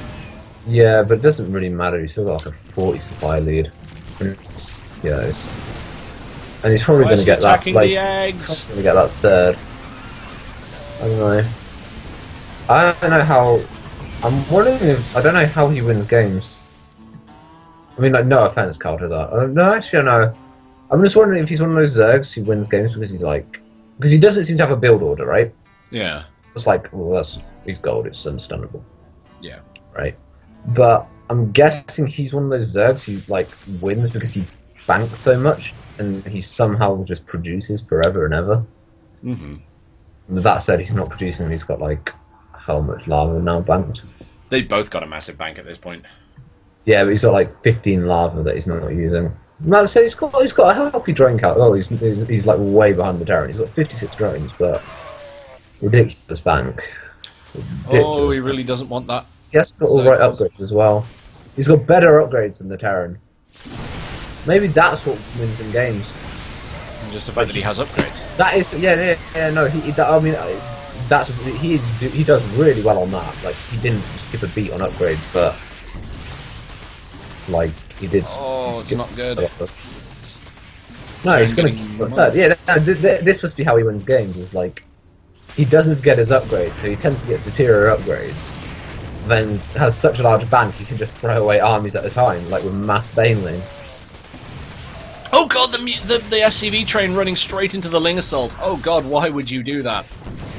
That's actually GG right there. Why would you pull back? You could have sacrificed them for killing his opponent. If Kaltazar had a better bank, had a better drone count, maybe it would be, but no, that's actually not even a big deal. Oh wow, he's actually upgrading adrenal glands and getting an Ultralisk cavern. Yeah, no, this is why he wins, yeah. Like I said, this must be how he wins, because he's got such good upgrades, like, yeah, see, look, he doesn't forget his upgrades. That's what it is. like he does something what low level players don't tend to do. Is he's getting his upgrades, and because of that, even though his macro isn't that great, like he can overcome that because he's Zerg. Yeah, he can remake his army because his macro's not that Oh great. Jesus, Banelings! This is what I mean. Like he can just throw away so inefficiently because he doesn't forget his upgrade, so he can trade effectively when someone like Noctis just kind of goes.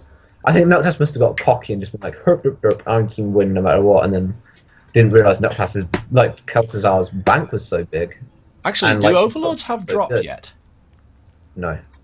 Because I know they have pneumatized carapaces on the way, or if it's not, Oh yeah, it's he's not got done already. pneumatized carapace. But no, it doesn't have drop. I'm guessing he just gets pneumatized carapace. I'm actually impressed with Kel'Thuzar. No, I'm thinking about it. Like, he's not bad. It's just like he just doesn't know what he's. That's it. He just doesn't know. What he's, full medevac dies. This is really good. I'm really impressed. Like he's not forgetting shit. I mean, he should expand, like take another expo and shit. But it's like. Well, he's got a 4th down.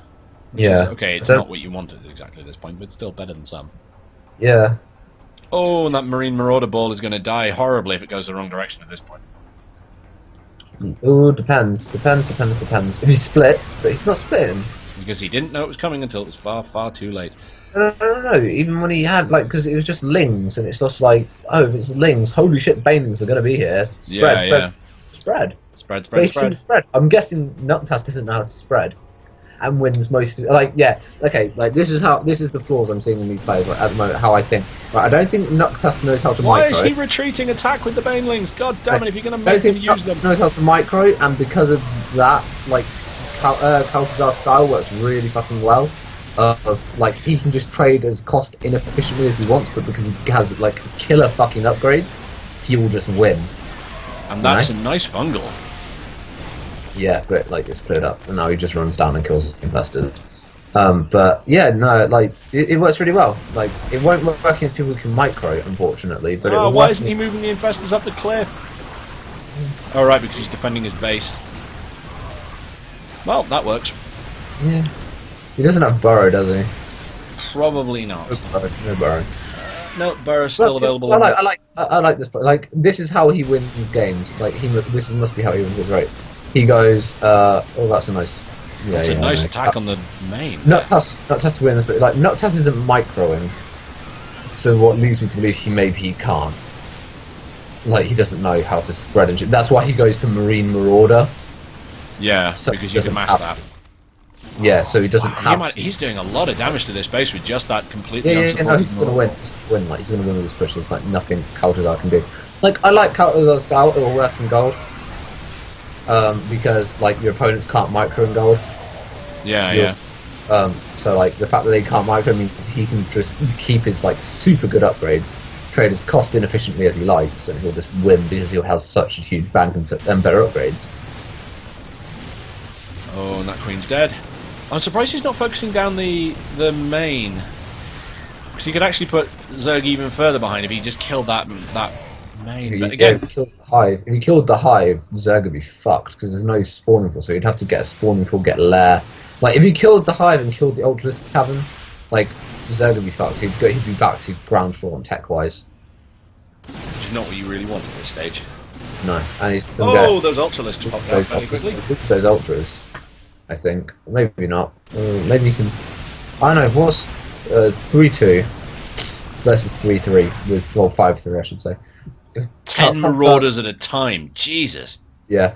Well, this is what I mean. Like, this is don't get it, like this is just our count to the Ultras, but he's been making Marine Marauder all day, and it's because, again, like I said, I don't think he can split.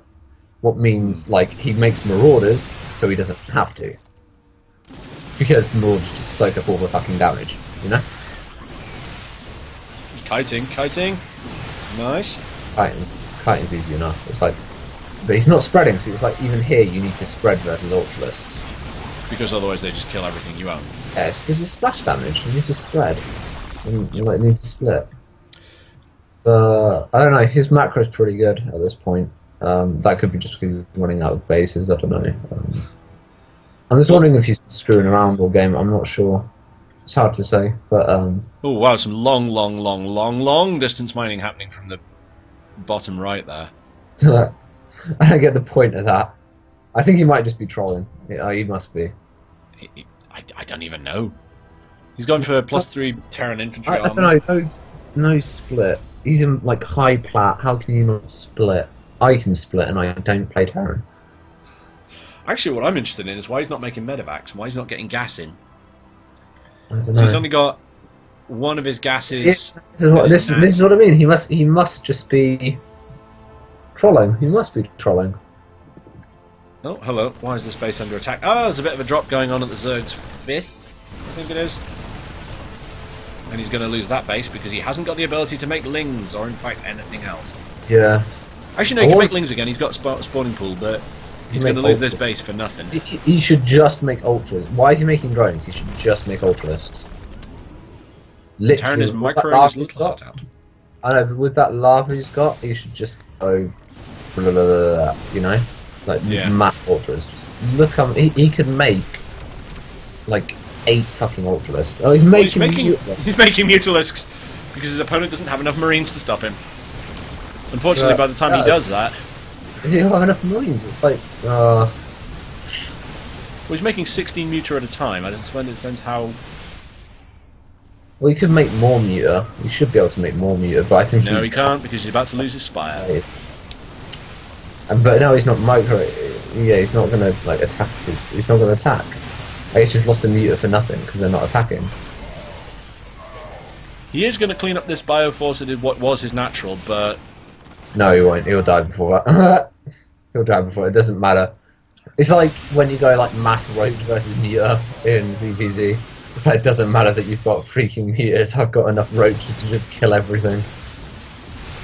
Oh, hello. There's a drop taking out the top left. Like Kalstar should just GG out. I think the only reason he's not is because he's got such a big bank. He's like, maybe I can make a comeback. No. Well, this is the thing. Like, he's got the capacity to do horrible damage, and Nuktas has a whole stack of workers at his third that are doing literally nothing. But it doesn't matter at this point. Like he could. No, seriously, it's just it doesn't matter. It's GG, and I don't know why. I don't know why he hasn't. I don't know why Nuktas isn't finishing this. Because he. Again, I think he's trolling. What, he's just messing about? Yeah, like that's the only reason I think for not even attempting to split the whole game. Like I think he is just messing with him, like, and like it almost backfired because he was like Herder a gold player, and then like Kaltazar came up with like, holy shit, he's not forgetting upgrades. Holy shit, like he's gonna win just with like a big firepower. Where are those marauders going? Seriously, what the hell are those marauders doing? I don't know. Because they're pulling back away from the only thing they actually need to destroy. He hasn't got anything hotkeyed either. Like he hasn't got Noctis doesn't use hotkeys either. What the hell?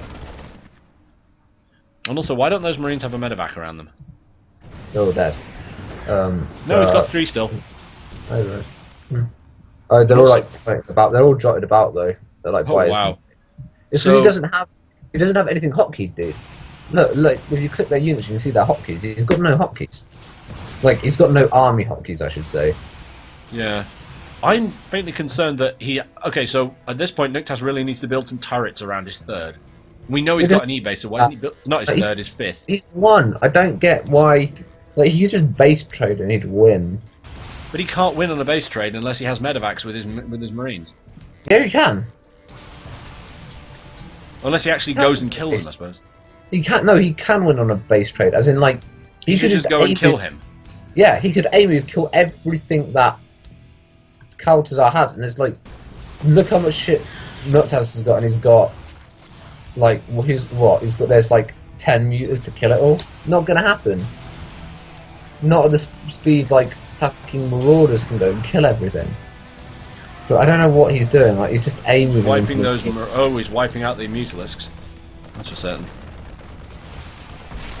Yeah, no, it's GG. It's over. But it's just like I don't know why Kaltazar's not. Yeah. There we go. There we go. Yeah.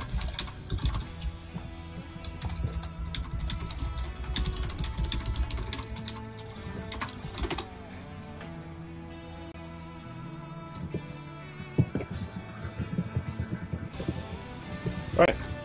what I reckon we're probably going to end up doing at this point is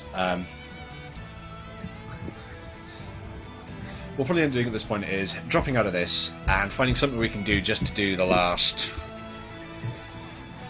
Actually, I'm really tempted to call it here. Yeah, It's 11 o'clock. I've been doing this for like 3 hours now, so I might call it here. Ooh, but I don't want to type in all caps because that might be construed as shouting.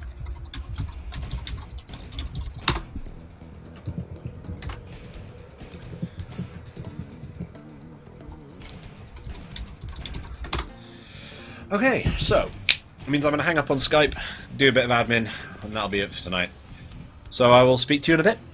I take it easy, dude. Bye. Take it easy. Bye bye. So.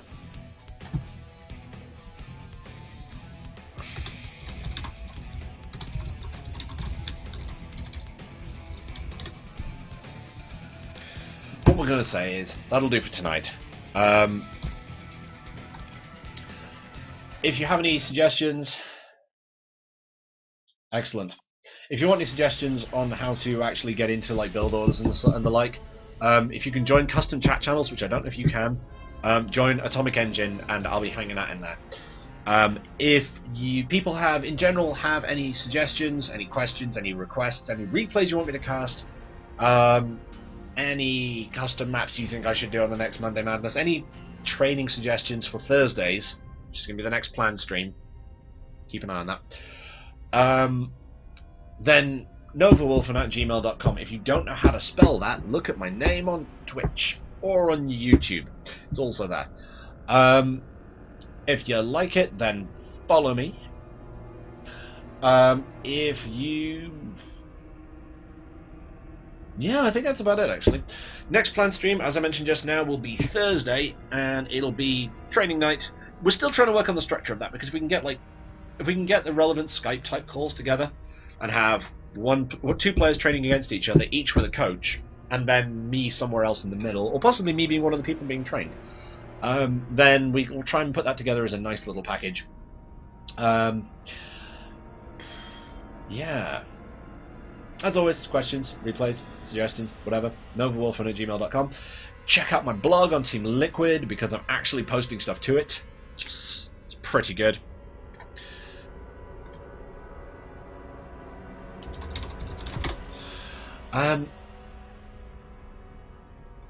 Yeah. I think this was a good evening. The last game was a bit of a weird one, but, you know, it happens. Yeah. This has been fun. You guys have been great. Hopefully at some point in the not too distant future I'll have music to go with the show. And yeah. Life is good. I'll see you all later. Oh, I'll tell you one thing I missed out on. Should have made myself a closing scene. Oh well, never mind. We'll do it next time. Ta-ta.